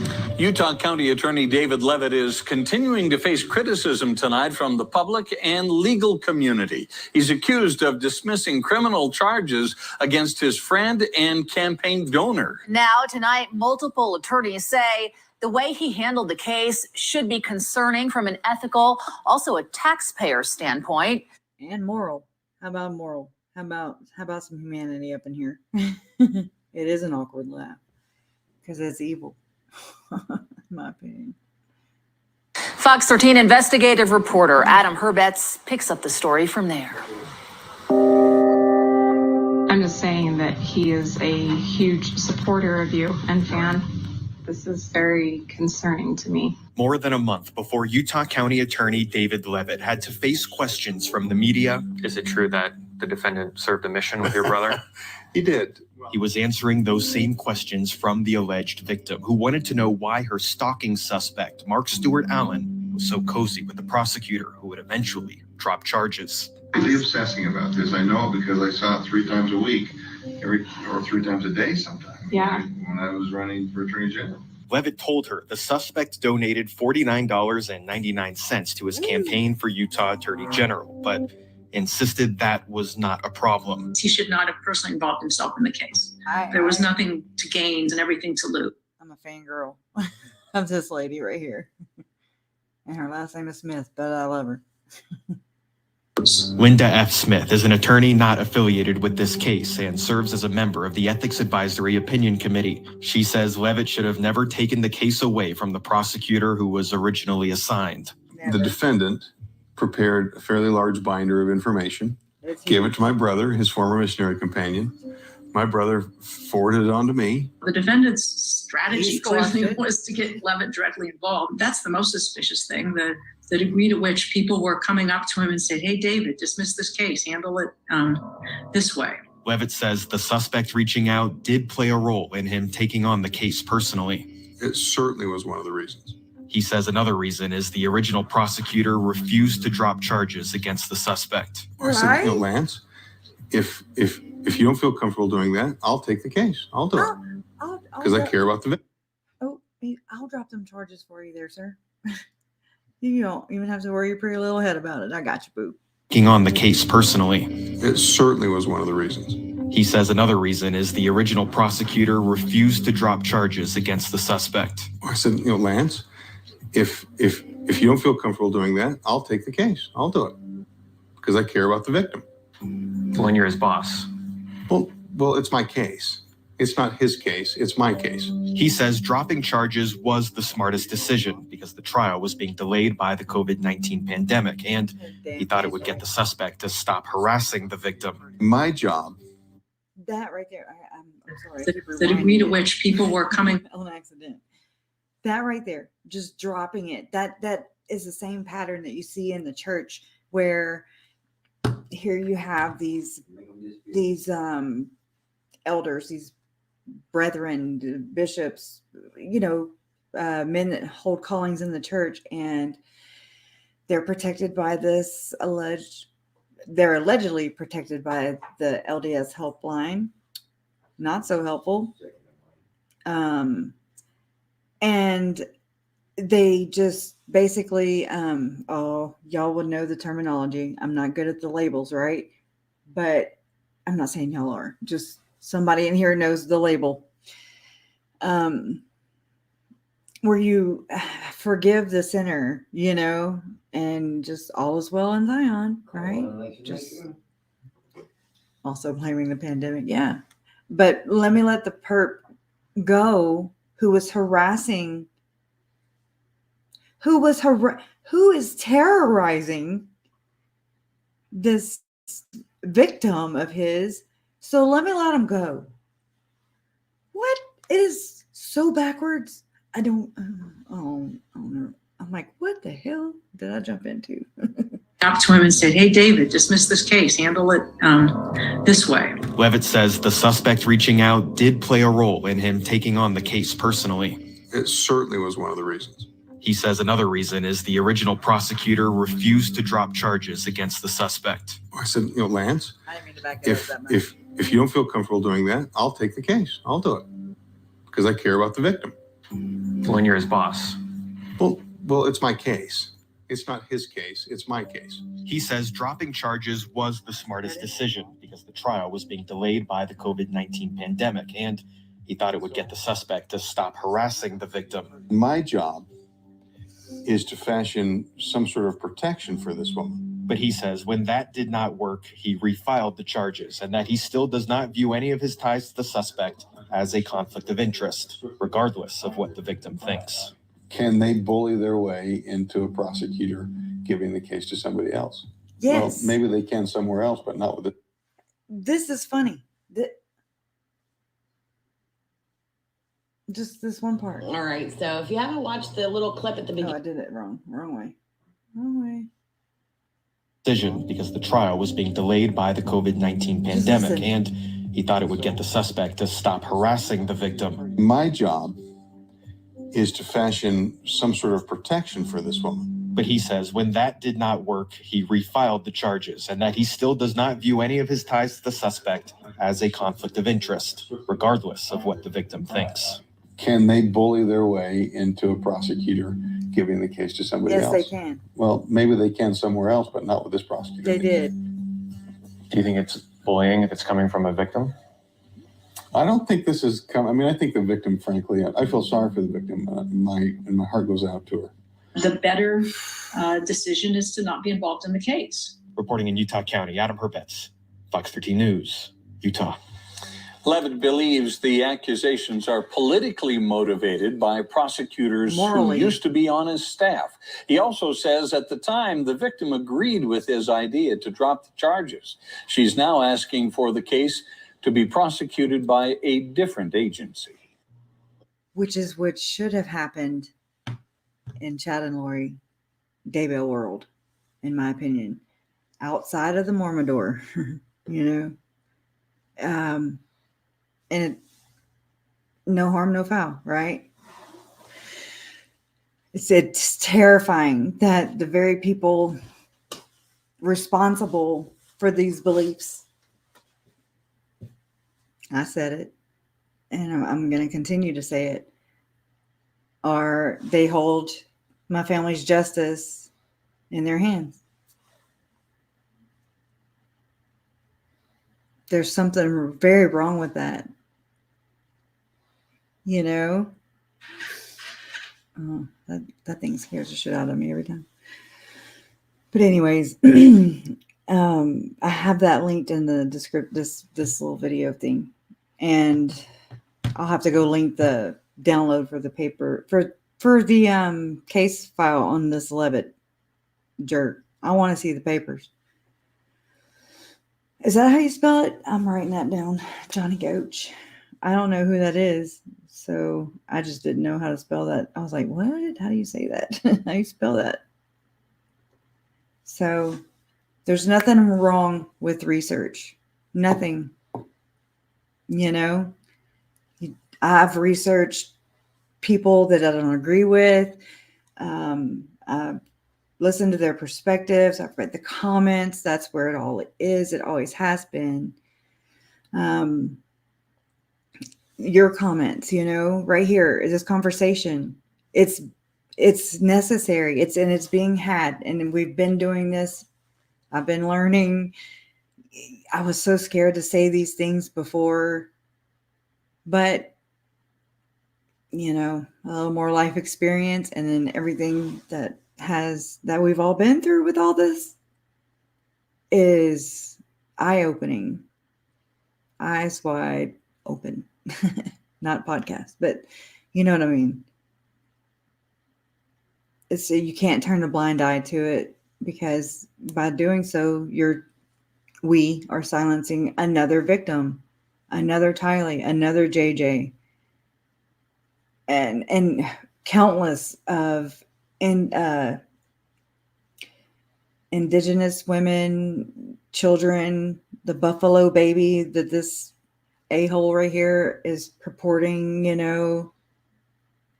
he compares it to training a dog. Okay, it's like, oh my, are you serious? Anyways, And that's just, so let's just say it's just this one dude, you know? But here in the real world, that's not, because that's, I mean, I have Lori right there still on my damn TV, but so I keep pointing at it. We're here because it's not isolated. Unfortunately, I wish it was. Then it would be contained, right? It's not. And then people, it's steadily being oppressed by people who either know something and so they are covering up on purpose. Then there's people who don't even know they're covering up. They're just enabling, you know, and it's just, oh, let me write it down. Gosch, like Bosch, but gosh, Bosch the drill. Thank you. So yeah, every year, there you go, Rombo. Every year in the USA, 750,000 children go missing. Of those 750,000, 300,000 are never found again each and every year. I mean, the Bermuda Triangle is only in one area, right? I'm just saying, it's something bigger. Oh, Beach Bum says, KRESHA, I knew nothing before this started. This is just, it is. And I'm like, really, God? I have a lot of conversations with God, and I'm like, what? Are you sure? Why? Me? No. But it's not just me. Well, just me if you're in the chat. You know what I mean? It's not, I'm not alone. You know, Tylee's not here to say what happened. JJ's not here to say what happened. Tammy, Charles, Joe, none of the no victim from this evil is here to say what happened, except for the ones that they don't murder. And then those people label them as crazy and they dismiss them. Why? Because it's uncomfortable, or because they didn't do the research, or they're like, oh yeah, Julie Rowe, perfect example. We're like, oh Lord, have mercy. What? But there's a lot of truth in what she says, just different language, you know. I don't know. It just doesn't come out the right way or something. But I can relate with that. Everything I say comes out wrong. But, and I think that's why this works. I'm not Mormon. I've never been Mormon. I love everybody. I love my fellow human. Y'all know that. It just sucks to see the polarization. If you're not for me, you're against me. If you're not with me, you know, you're a Satan, a good Satan, which is an oxymoron. Anyways, and then you're dark. Okay. Anybody that's not for your mission, you know, you're a troll. You know, I've had to block one person throughout this entire ordeal. And it was only on Facebook. I didn't do it here. But I mean, that's how much I don't like to silence people, you know. I'm not scared. Come on, you know. I try to be as transparent as I can be without just sharing everything with you. But oh, thank you, Justice Jane. You always come through with them statistics, which they're horrible, but states with the highest: Mormon, Utah, 2 million, blah. I don't know how to speak millionaire talk. Commas. Everybody, Justice Jane, she shared this with us. Thank you. I don't want to read that. It's a Mormidor, just like there's a Bible Belt, you know, so to speak. And I'm not being disrespectful. Just, I don't know. I slang talk. That's what I do, which does not help, especially when you have to really talk like a normal adult. She says per Google. Yeah, I agree. That's a cult right there. Just saying if you're not with me, then you're against me. That's a cult leader statement 101. But everybody's like, it's Chud. Chud's a cult leader. And I'm like, what about the rest of them? What about the one that he was active in until all the murders were over? Allegedly. Well, it just doesn't make sense. Doesn't make sense. None of the things that happened in this case make sense. The cameras not being in the courtroom, having to tiptoe, walk on eggshells on how to say Moroni and Nephi, people I've never heard of in my entire life. And I'm like, wait, I'm going through all this trying to learn. I'm really trying to understand your culture, your religion, but you're right there to tell me no, and deny. When I'm like, wait, but I'm an outsider. There's a little bit of an advantage as an outsider. I can pinpoint, and it's not to be like, you're wrong, that's wrong, they're wrong. It's not to do that. It's just to say, this is that. This is where this language came from. It had to come from this second anointing. It had to happen. Something bigger is going on. And any fool can see if they want to. But ignorance is bliss also. I miss it. I do. Miss Lacey, if my family wasn't here, I'd be lucky enough to get out of here. Well, come on. Well, I'm in Idaho too, but you can come on. I'll ship you there too with all the Mormon books. Yeah. I don't either, Jay. Yeah. Right. Taking 10% of my income just to tell me, just to criticize me and make me, throw shame on me and throw guilt on me. And then pay my tithing first before feeding my family? What?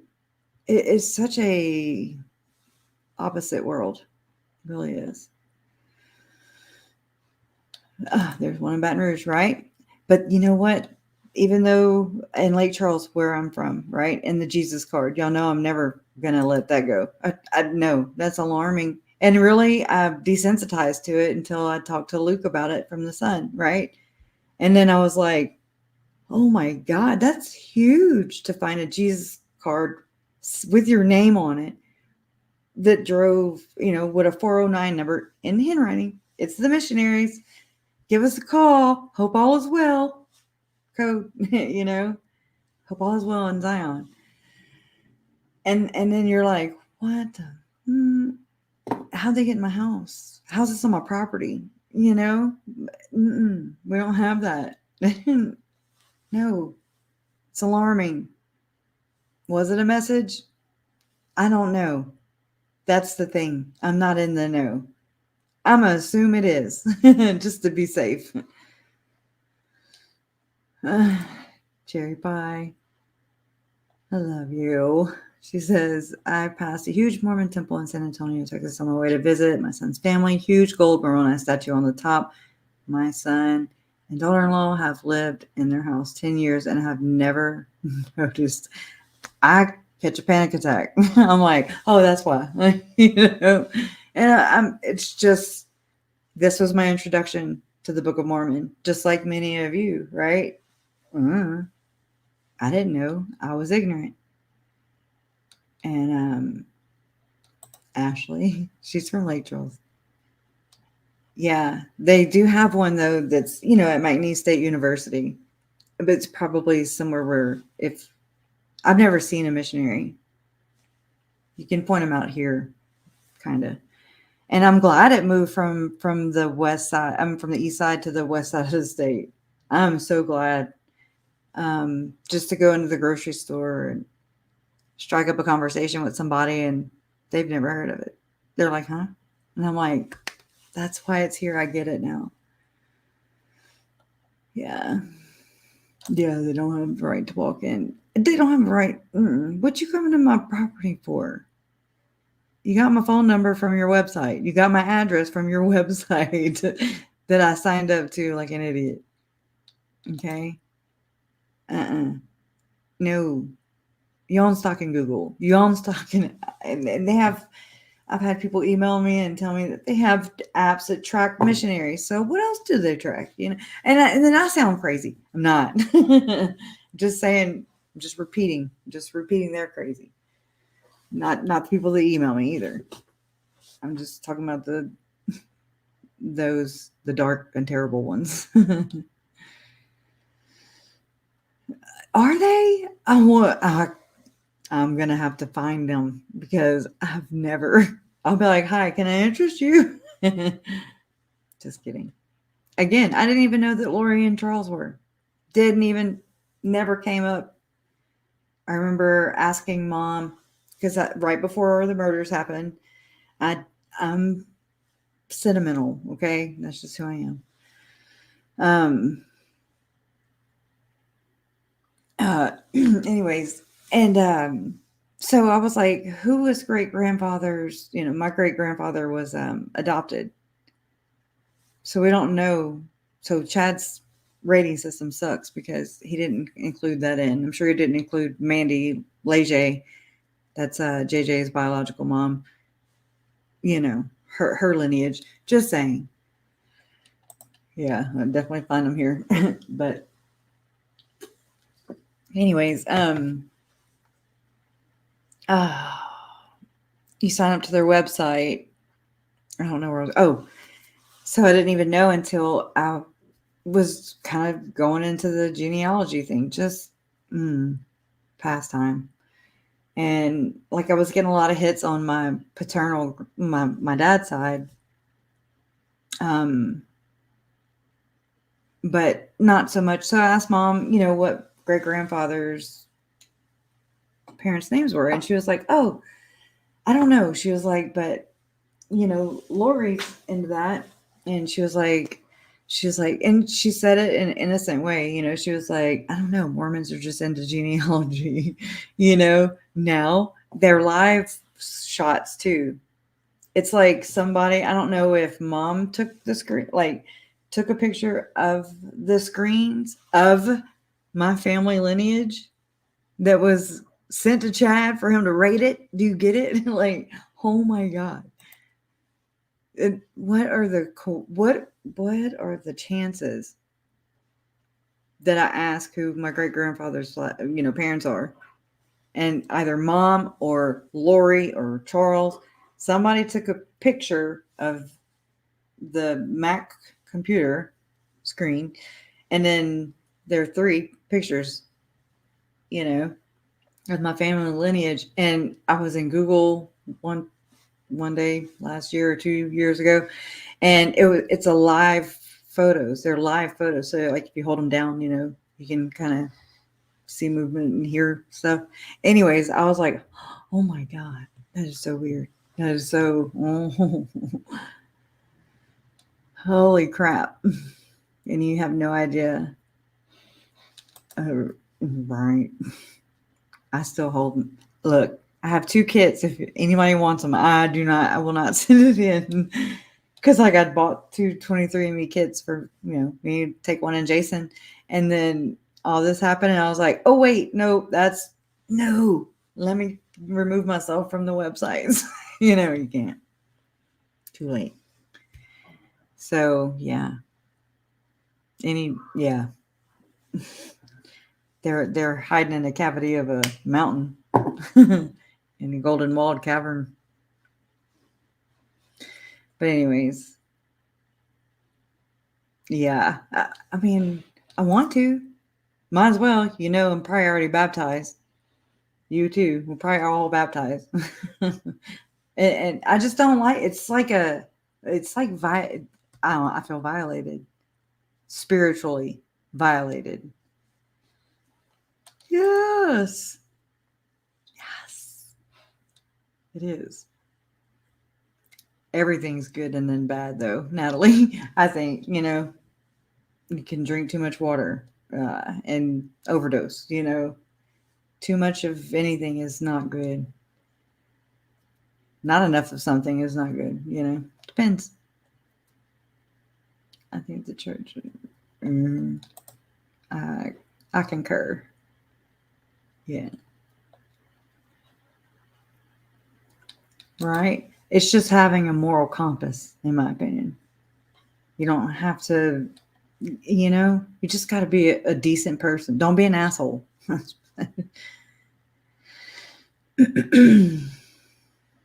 Yeah. And so, right, they go in with these intentions, Ugh. And I mean, they're like meeting in the celestial room. And then we heard it in that podcast that they published 40 minutes of with that damn noise. Oh my God. What is it with the people, with these people? And like the most heinous noises going on in the background. Like it's horrible listening to their voices enough, right? Yes, he is. I'm surprised he's not snoring right now. There's not enough shame or punishment it's too small over here and then it hides over here. So enough shame or punishment to recompense the Lori Chad sins. I'm just still watching. Like, I'm like, when, if you took part in this, I'd be like, hey, I took part in this thing, because I was deceived, and so I sacrificed my children because I thought that my leaders were infallible because I was raised that way my whole life to believe that way. She ain't no damn victim. Not saying that. However, in the same breath, I mean, targeted, maybe, preyed, P-R-E-Y, preyed upon, because one's faith is so strong in the corporate Jesus church.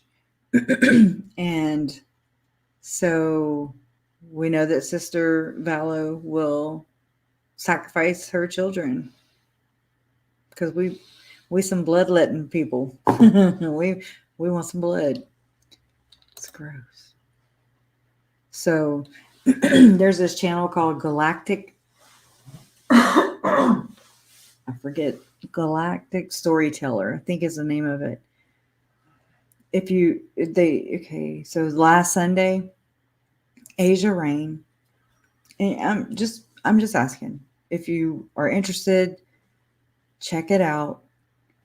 It's Galactic Storyteller. It's a YouTube channel. The woman used to be LDS. She's anyways, she's into whatever, healing. She's into whatever. She's into recovering after Mormonism, basically. And so Asia Rain, she's explaining how they match it's crazy to even talk about it, but I can't imagine. I can't shut it off because I'm dismissing. I'd be dismissing her voice. I'd be silencing her, and in all actuality, I'd be silencing Tylee and JJ and Charles and Tammy and Joe and everybody else. So just open mind, open heart. My friend Suze, thank you so much, by the way, Suze, for the amazing, yummy. Oh my God, she sent a whole tray of desserts and shit that makes me fat, and some cards, words of encouragement. She's awesome. I love you. But just she had shared with me, they have Jason Mallon, all them, they're like, oh my God, I can't talk. Like-minded people. She's like, we're like-hearted people. And I was like, I like that, because it's all about just having an open mind and compassion and just listening sometimes. Silent and listen have the same letters. There's a lot of tunnels in this maze. You are right, Beach Bum. Yeah. Leanne Del Rey, what makes me crazy about this case is that no one involved seems, amen, regretful or sorry. What the heck? They seem embarrassed a little, but not horrified as one should be, right?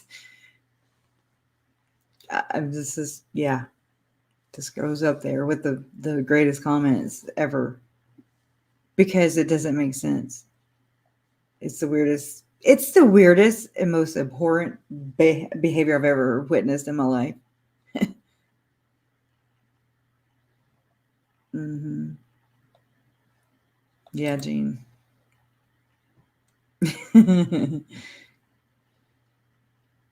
Exactly.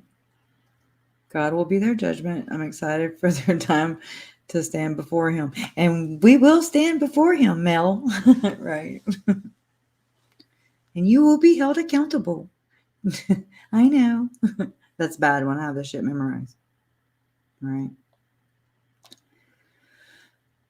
Oh, right. Beach Bum says, you're not alone. And it's all about them. It's me, me, me, me, me. Cover my butt. Nobody was worried about the victims. Still not. Gone. What victims? Huh? I'm a victim. They're saying to themselves, and you damn straight they do. I love watching the jury's faces, how they're paying attention, and they're just like, what the, it's so I'm desensitized to this, right? But zombies, like I remember waking up day after day after day and just becoming, waking up, coming to, and I would think, zombies? Yeah, zombies is, that happened. And you're just like, what the? And so it doesn't sound so crazy. Zombies and portals and Satan tacos. Oh my, right? They are just fascinating. And then I don't know if they're gullible or they're just narcissists, And so that's where I'm like, I don't know. Kind of like with the Audrey thing, everybody's like, oh, I feel sorry for her. And I'm like, I feel sorry for Tylee and JJ for sure. I feel sorry for Tammy and Charles and Joe. Unsuspecting, obstacles. So on the way out, I'm going to share. I'm just going to read a little bit. Sorry in advance. I moved some of my apps around like a ding dong. Okay, so from the Book of Mormon, Doctrine and Covenants. I looked up some things. I looked up like depart. But the best part was, I say the best part, the most telling part to me was, oh, hell, I have to find it.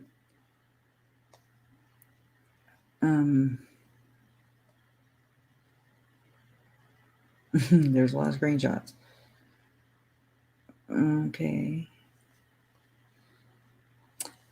there's a cleansing of earth. Let's see. Okay, this is just section 29 in the Doctrine and Covenants. This is from the Church of Jesus Christ, Latter-day Saints.org, whatever.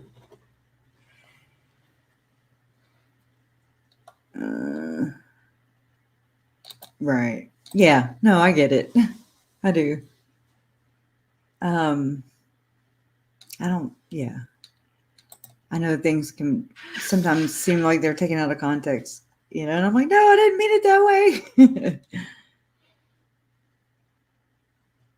Okay, Carol M says to watch the police interview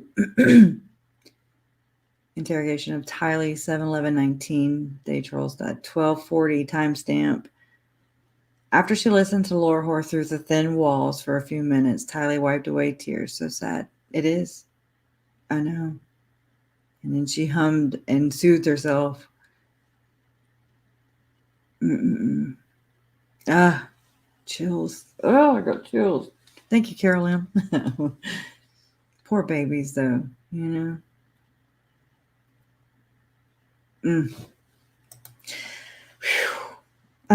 Section 29, DNC, Doctrine and Covenants. Revelation given through Joseph Smith. You have to just kind of listen to the story. It's not to debate. It's not about, you know, what the Bible says, what this says. Just pretend it's a Chad story, and it's horrible. Revelation given through Joseph Smith, the prophet, in the presence of 6 elders at Fayette, New York.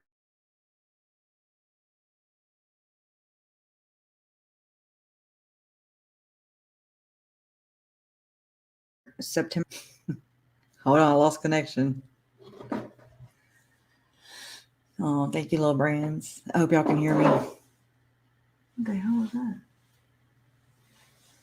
I don't know what that was. Okay.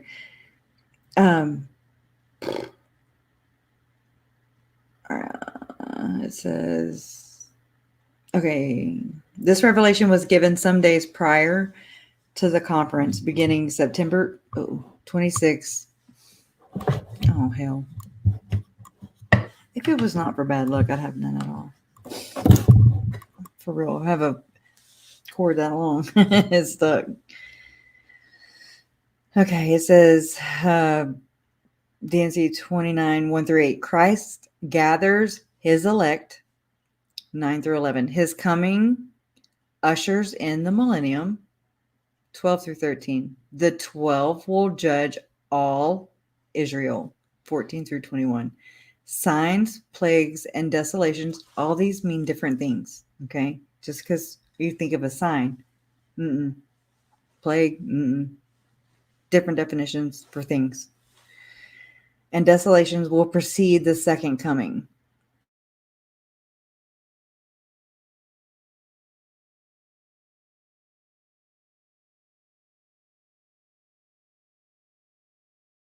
Waiting on signal. And bye. My signal keeps going in and out. Maybe God's trying to be like, don't spread it. Signs, plagues, and desolations will precede the second coming.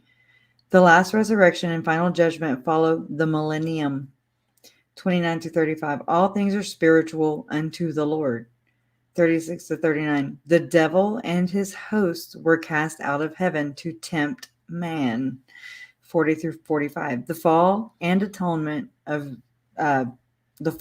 atonement bring salvation. In my opinion, it doesn't mean Jesus's fall, the fall of man, and I don't think it means the Jesus's atonement, because they don't believe that you're born in sin. Blood atonement, it's a thing in reality for Tylee and JJ and many others. And it says, little children are redeemed through the atonement.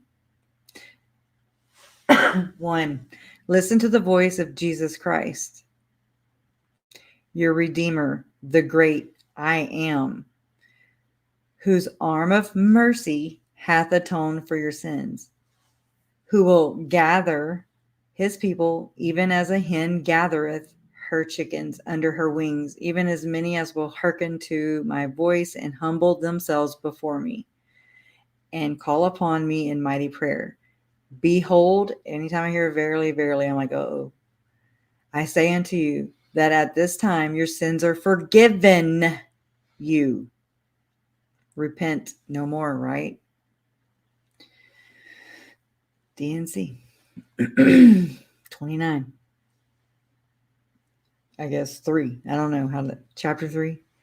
Verse 3. Behold, verily, verily, I say unto you that at this time your sins are forgiven you. Therefore ye receive these things, but remember to sin no more. I lost my spot. Lest peril shall come upon you. And this is where the whole, you can't blasphemy and you can't shed innocent blood. Their blood's not innocent if their bodies are taken over by a dark entity, aka zombie. Technicalities. And they don't,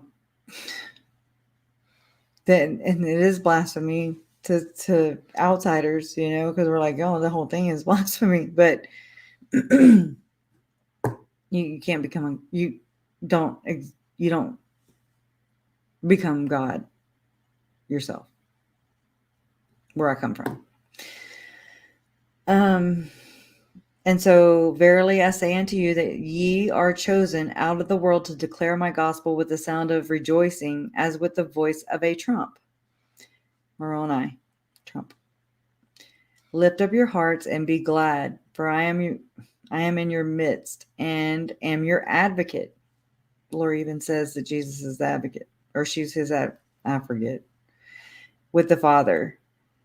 And it is his, not in capital letters, it is his good will to give you the kingdom. It's the mysteries of the kingdom of God. And it's a literal,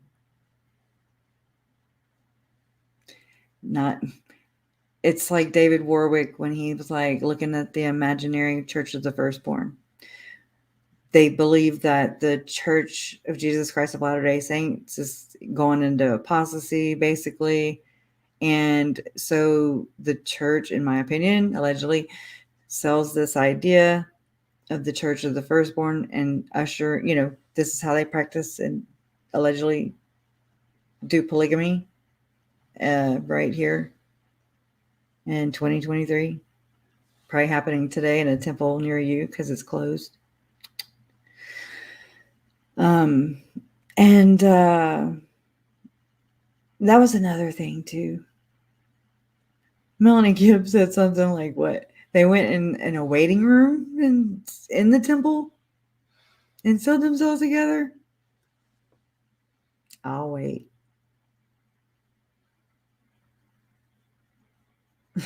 Because before it was, you can't even go into a temple without running into somebody. You can't. Everybody. Jen, you know, she's like, you can't just move around in there, you know, freely. We're not stupid, church. Good try, though. You got a lot of people, but you didn't fool me. You didn't fool 275 people in this chat. Anyways, it's just... Anyways. And as it is written, whatsoever ye shall ask in faith, being united, that's a key word. Okay, there's united order. In prayer, according to my command, ye shall receive. And ye are called to bring to pass the gathering of mine elect. For mine elect, I hate ye and thou, and for mine elect, hear my voice and harden not their hearts. That thing scares me. Wherefore the decree hath gone forth from the Father, that they shall be gathered in unto one place upon the face of this land, to prepare their hearts and be prepared in all things against the day when tribulation and desolation are sent forth upon the wicked, not from the wicked, upon. Okay. For the hour is nigh, and that which hath spoken by mine apostles must be fulfilled. For as they spoke, so shall it come to pass. For I will reveal myself, this is Christ, Not in red letters, by the way. Jason was sure to bring that up. I was like, I don't ever see red letters, red words, you know.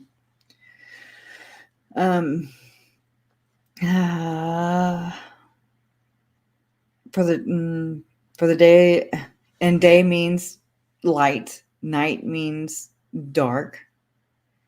Okay. The day soon at hand when the earth is ripe, and all the proud and they that do wickedly shall be as stubble, and I will burn them up, saith the Lord of hosts. The Lord of hosts, that's capitalized letters, Lord of hosts. That wickedness shall not be upon the earth.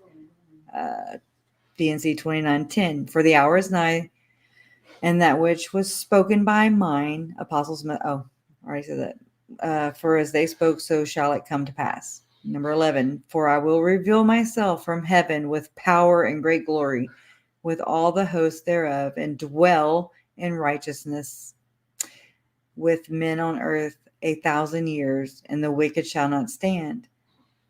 You got to look at this literal. Number 12. And again, verily, verily, I say unto you, and it hath gone forth in a firm decree by the will of the Father, that mine apostles, the 12, which were with me in my ministry at Jerusalem, shall stand at my right. I just picture the ceremony going on. This is what I picture. And I know it's so perverted, right? This is the only way I see how this works. But anyways, shall stand at my right hand at the day of my coming in a pillar of fire, being clothed with robes of righteousness, eyes wide shut. Remember, I always told you I see David in a robe. Verily, verily, verily, life was but a dream. I used to say, row, row, row your boat the F away from me, for Julie Rowe. Anyways, move along. Okay, it says, a pillar of fire, being clothed with robes of righteousness, with crowns upon their heads. Why? Because they were exalted by taking part in the second anointing. They were crowned gods and goddesses, kings and queens, priests and high priestess. You get it? Even as I am to judge. What? Dark or light, huh? The whole house of Israel. The whole house. Even as many as have loved me and kept my commandments, and none else. So, like, the dark, whatever, the zombies, the disembodied spirits that allegedly possessed my family members. They got to judge. They possessed them and judge them, just like they make you pay your tithing, and they judge. And they same. You see the behavior. It's like same principle. Anyways, for a trump shall sound both long and loud. I think this is the call out. Even as upon Mount Sinai. This is code word. And all the earth shall quake. And they shall come forth. Call out, call, right? Yea, even the dead which died in me. So here's all your resurrected beings. Do you get it? Do you get it? You get it?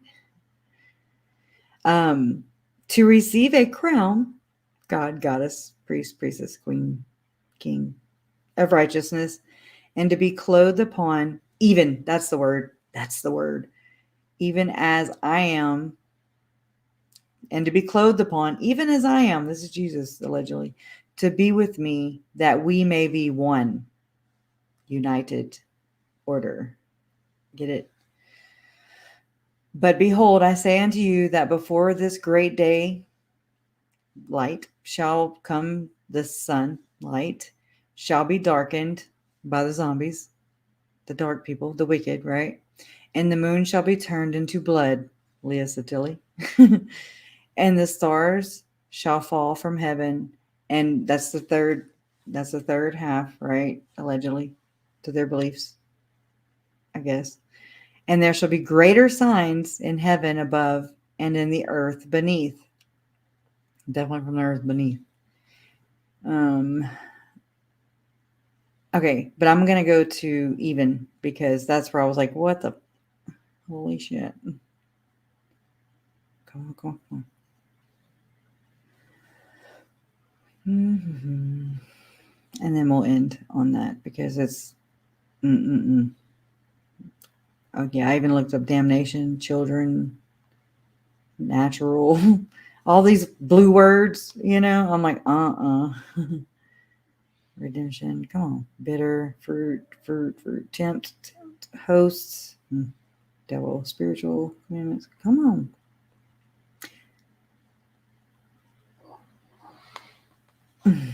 Okay, let me just go up. Oh, and hair was one also.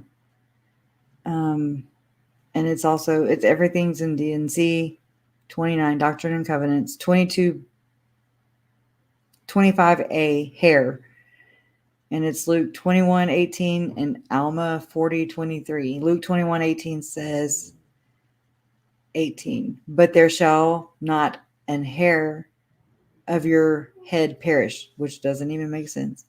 Alma 40:23, Book of Mormon says, number 23, the soul shall be restored to the body, and the body to the soul, yea, and every limb and joint shall be restored to its body, yea, even a hair of the head shall not be lost, but all things should be restored to their proper and perfect frame. Okay, come on. Go till I see more red lines. There's vengeance.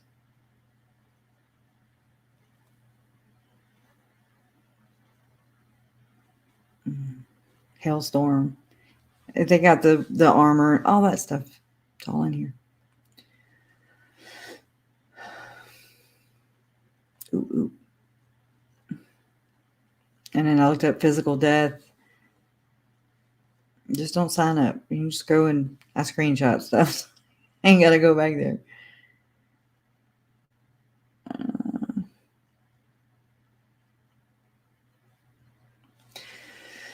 This is just another one. This is Doctrine and Covenants 76, 71 through 74, 71. And again, we saw the terrestrial, that's the middle tier, and behold and lo, these are those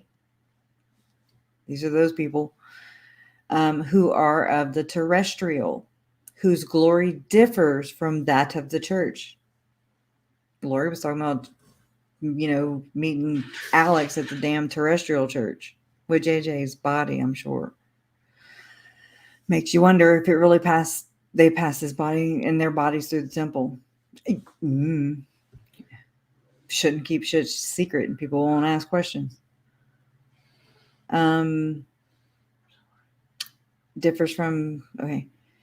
These are they who are of the terrestrial, whose glory differs from that of the church of the firstborn, who have received the fullness with one L of the Father. That means they're gods and goddesses, queens of the 144, right?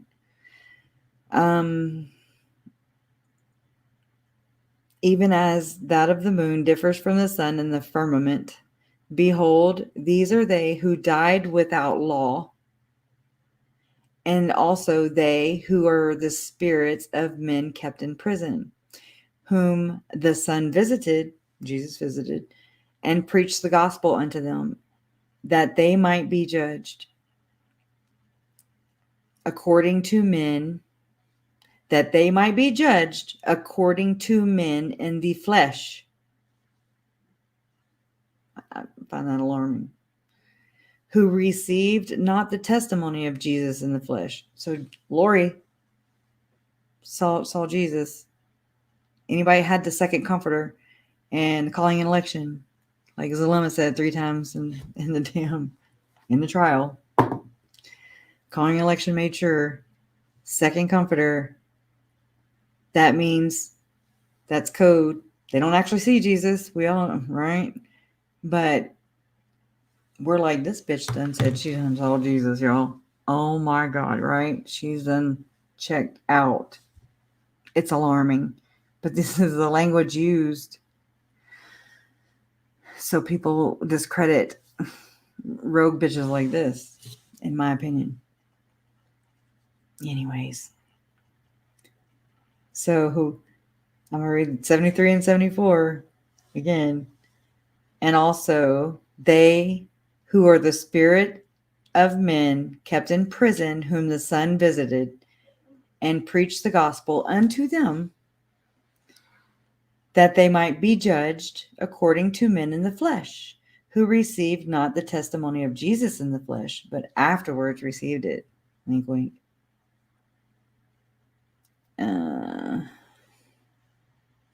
And again, we saw the terrestrial world, and behold, and lo, these are they who are of the terrestrial, whose glory differs from that of the church of the firstborn. I already read that. I ain't got time to read it twice. 74, who received not the testimony of Jesus in flesh, but afterwards received it.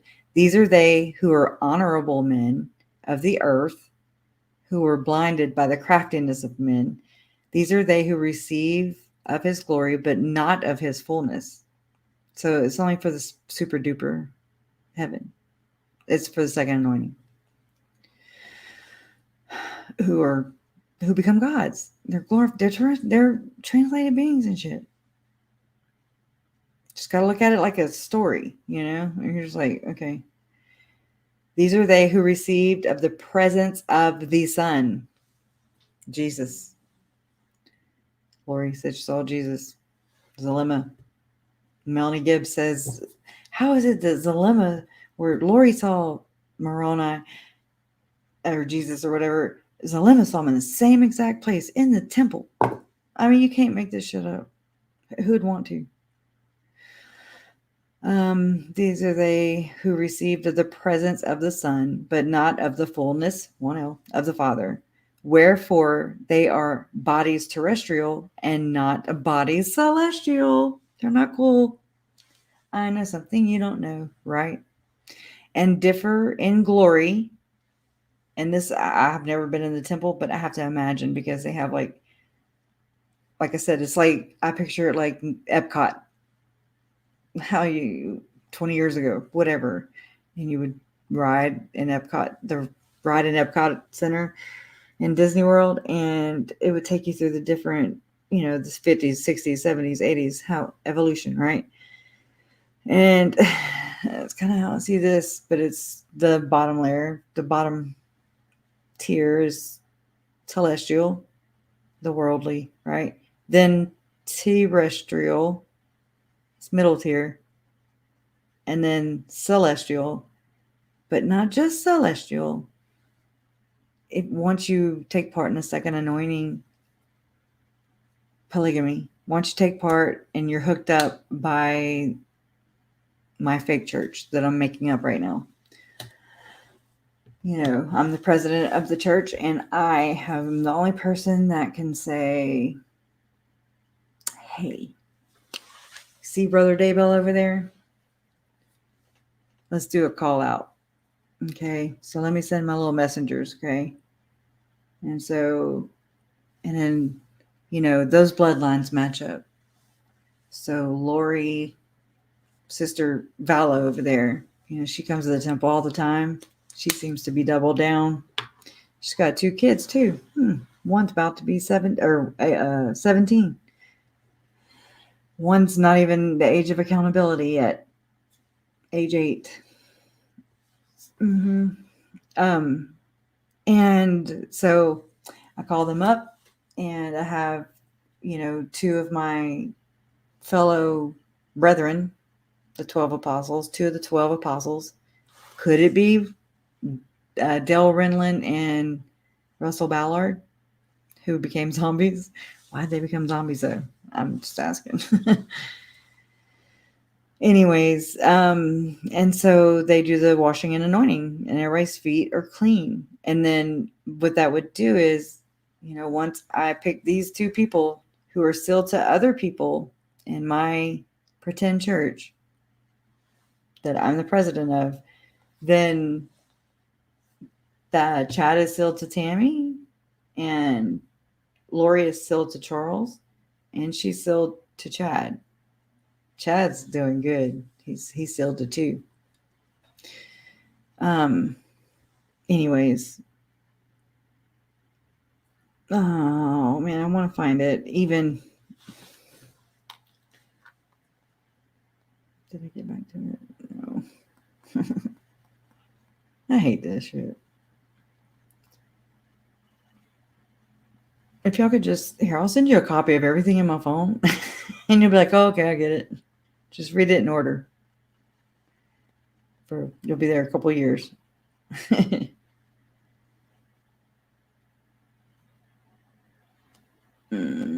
Let's see.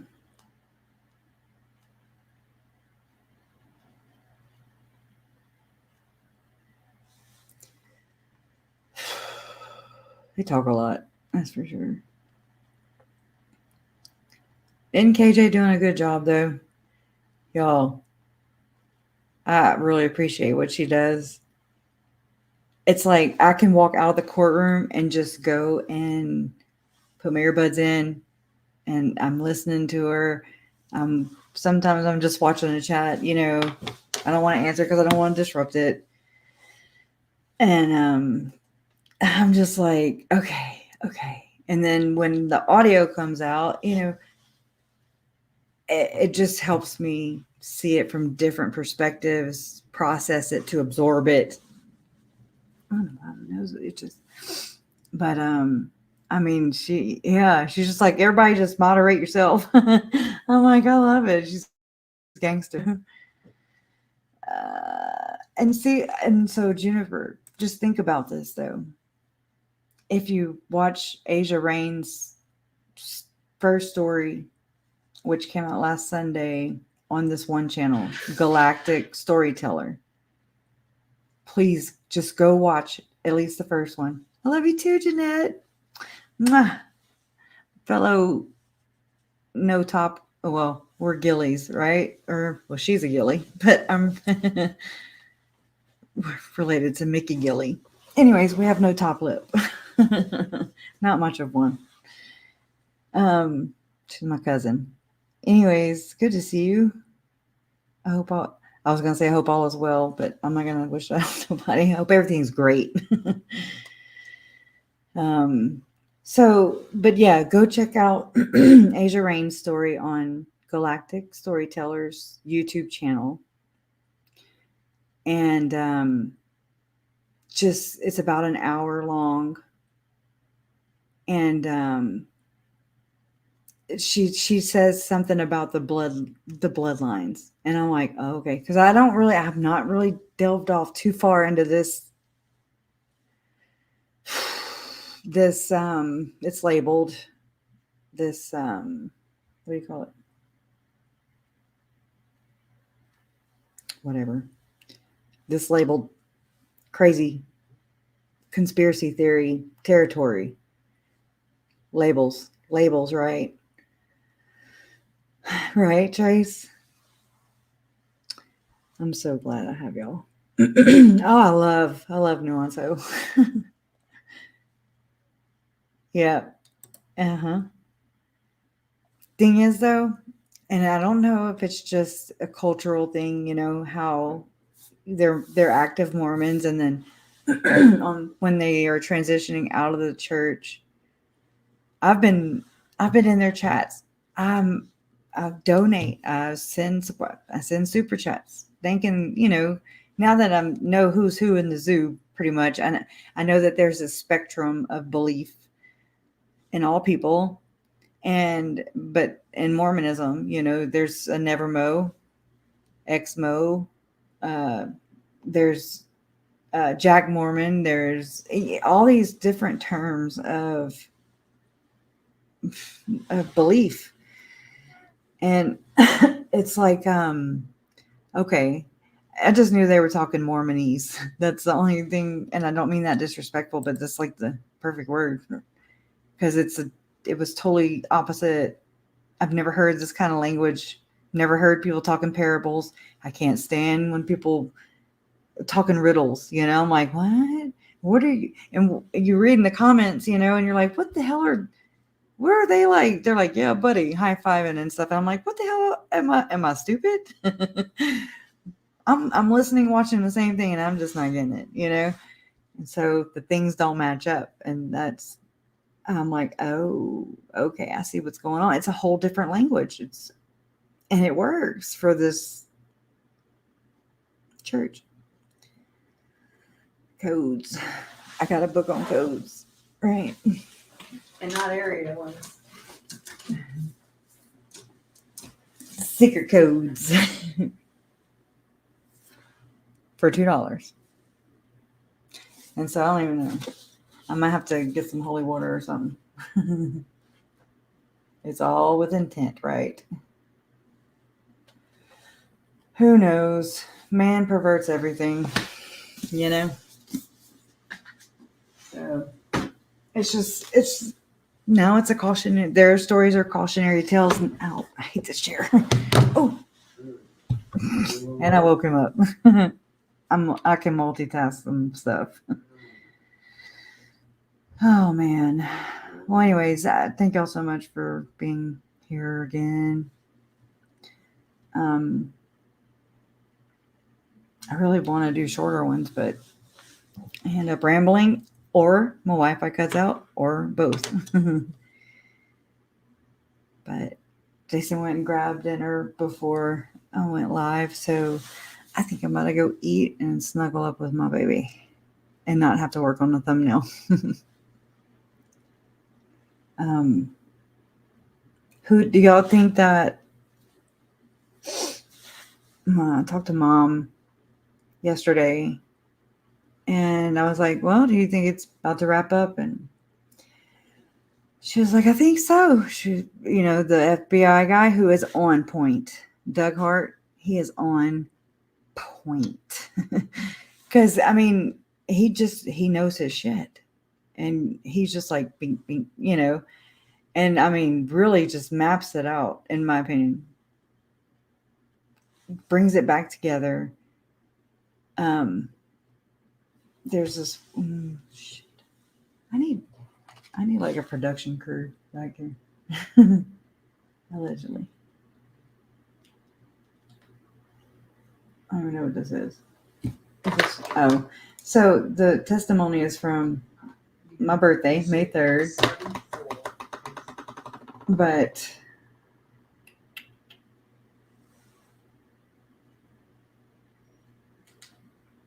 what is the most shocking thing to y'all so far? I wrote it down too. But it's only what? Question, please talk directly into the mic. Use verbal responses for questions. And I hate when they don't put who's on it. What is your current title and or position? I'm currently a sergeant over the... Yeah, he has a hard last name, y'all. I can't even say it. And I made myself say it like 10 times yesterday so I could... he spells it. I'm like, and I thought KRESHA was a difficult name. I was wrong. Kia Kamanu. Vincent Kia Kamanu. Anyways, it's horrible. Good to see you, Maria P.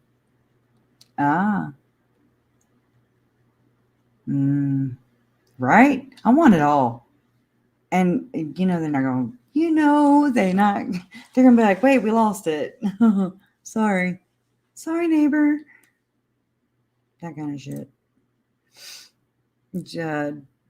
JLJ says Juniper, a Jack Mormon, is someone who says he's Mormon. Goes to church, but drinks, has loin fire, and etc. behind the church's back. Wow. Sounds like a jackass. The most shocking... Bo Peep. The most shocking thing was Mel P having the nerve to try and get out of this. Satan's backed into a corner, right? And oh my God. So she's like, You know they watch the damn or listen to the damn testimony. You know they do. And I mean, you can't. I'm one of those people. Like, tell me not to do something, and I'm like, that's the first thing I'm going to do. I'm like, I'm googling that shit up. You know what the hell? I couldn't make a good juror as far as that goes. Like, because I'd be lying through my teeth. Hell, I'm going to look this up right now. I'm looking it up right now. But oh, you think so? I like that too. Yeah. It's just nuts. This whole thing, these people. But I'm also glad that at least it's gotten the exposure that it has, because it's opened my eyes to being open to, there's really some evil shit in this world. And I mean, Satan is so close that you called her Aunt Lori at one time. And that person's dead. That person is a zombie. They are what they project. I don't know. Sometimes I don't even think it sinks in. Nick Core says, most shocking is that we haven't heard all the evidence Charles was presenting to law enforcement. Oh, he summed it up before they murdered him. It's irrelevant. He's relevant. Man, I miss him. I really do. J. Blake says, Melanie P. thinks she got away with it, but I don't think the people will allow this to go away. I know in the court of public opinion, right? And my facial expressions alone would convict. But then you think, Casey Anthony, she's alive. And you know what I mean? Like, I can't, if they do not convict Lori damn Daybell, y'all better keep her over here in y'all's yard, in y'all state over here. Okay. I don't know. Target practice.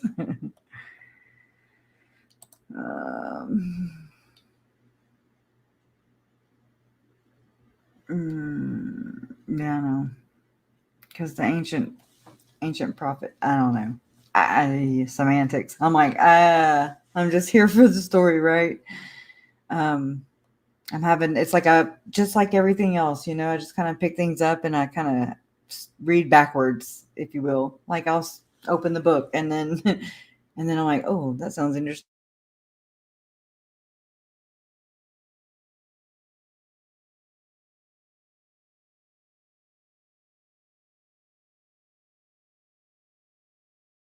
I don't know if y'all can hear me.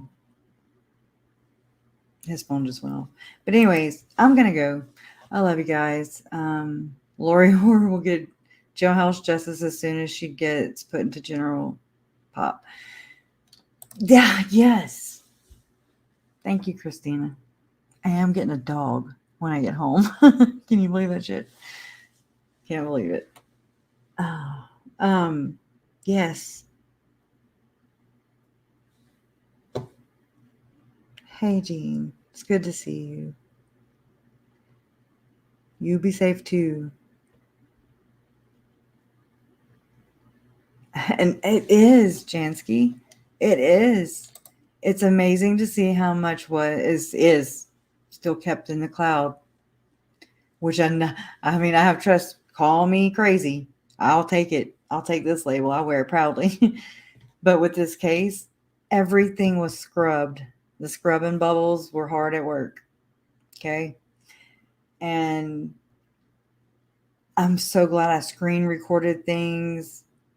Now it's just finding all those things, because I didn't label. I just was going. It was just me in fight or flight, just find the kids, anything. It's all in the details, right? So, I'm not saying that murder will never make sense. Ever. Innocent. Murder in my family. People, he didn't just murder anybody. Like, it's different. It's different on this side of crime. On this side of murder. And I don't water that word down because I remember thinking it and I was like, murder. Wow. It's so heavy. You know, murder. It's a weird word to say, but it's so heavy. I've never desensitized to it because it is, I don't say killings.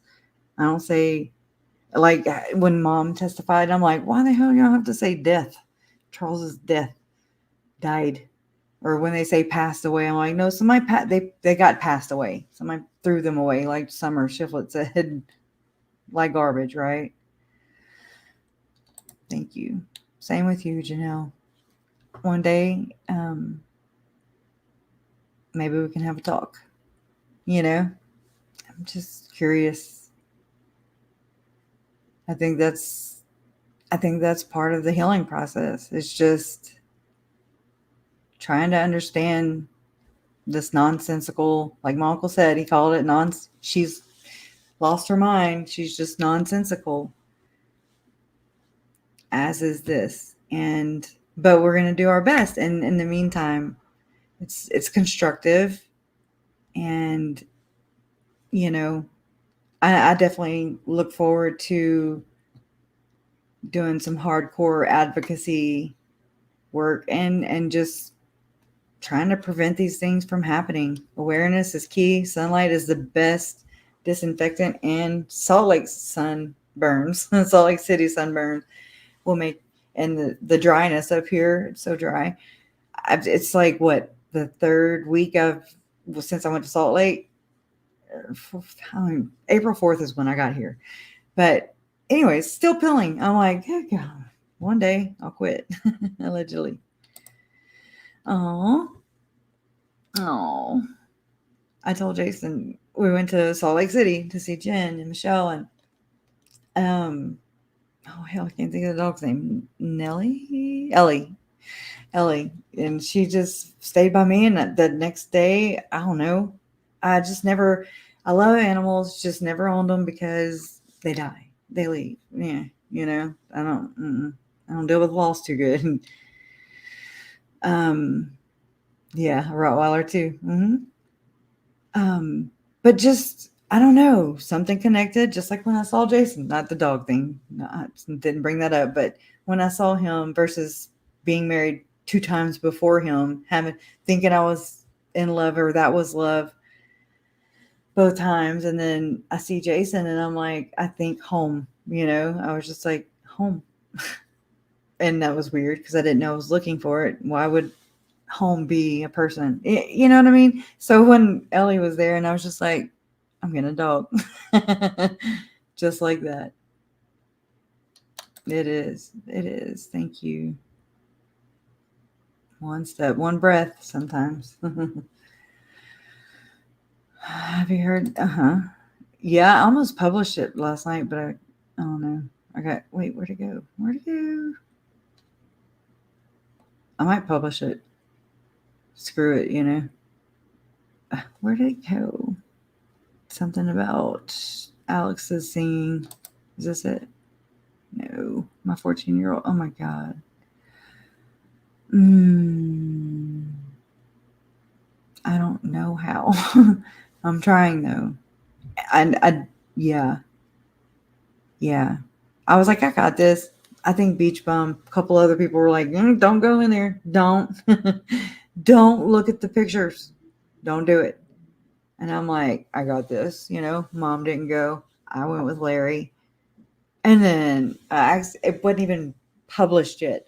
You're sitting literally like you can touch Rachel and Rob and Lindsay. And I mean, she had a stack of papers and I saw the red pajamas and I mean, yeah, I'd already accidentally saw the screen. But anyways, I saw it and I was like, oh no. And then it was the monkey mask. I tried finding one as close as possible. I put it on my community tab. Just the things that triggered. So they're talking about the things that they were finding. Ray Hermosillo, day 2. And the duct. Oh my God. The duct tape. The spool of black rope with the lime green color. The lease agreement with Lori Ryan on it for the storage unit left on the printer. Just all kinds of weapons, army knife, just all kinds of knives, sheaths, all kinds of things. Empty gun cartridges, ammunition, the green bucket with the L on it, which I forgot the name of the place. The monkey mask, the Tyvek suits, that I was just like, oh, fuck this. Straight up. I was like, and you can't just walk out. You disrupt court. I don't want to disrupt court, right? So there's Larry next to me, but I'm like, I start digging through everything because that's me. I'm nervous. I gotta clean. I gotta move around. I can listen, but I can't. I gotta move. And I was stuck. So I put my earbuds in. I found my medicine. I'm taking my medicine. Didn't even have water. Just chewed it. Just whatever.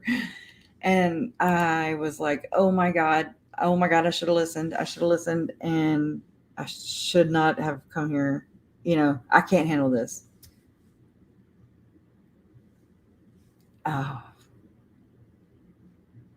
Nobody should ever have to. That's the sad part. It just sucks. It just sucks. Because it's their stories finally being told publicly, judicially, but it's also their stories being told, if that makes any sense. And it's just those moments before as they're fading out or whatever, those have haunted me the worst, the most. What's the last thing they smelled, thought, heard, smelled, felt? It just sucks. So, God bless them children. And justice for Tylee, Charles, Tammy, and justice for JJ and Tylee, Charles, Joe, Tammy, and JJ. I'm saying them out of order again. I know. And the oh my gosh, I get this in the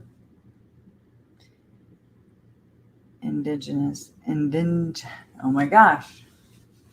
Native American. I'll just say that so I don't butcher the word. And I'm Native American in me too. Somewhere. Yeah, it does suck. It really does. We really do have to be our brother's keeper.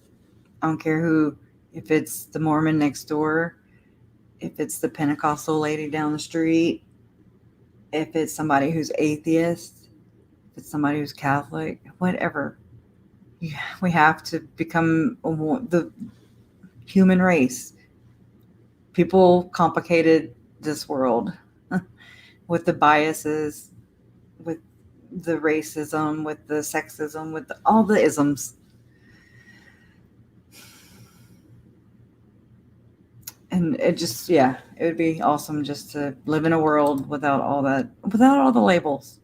Just, have your name. That's it.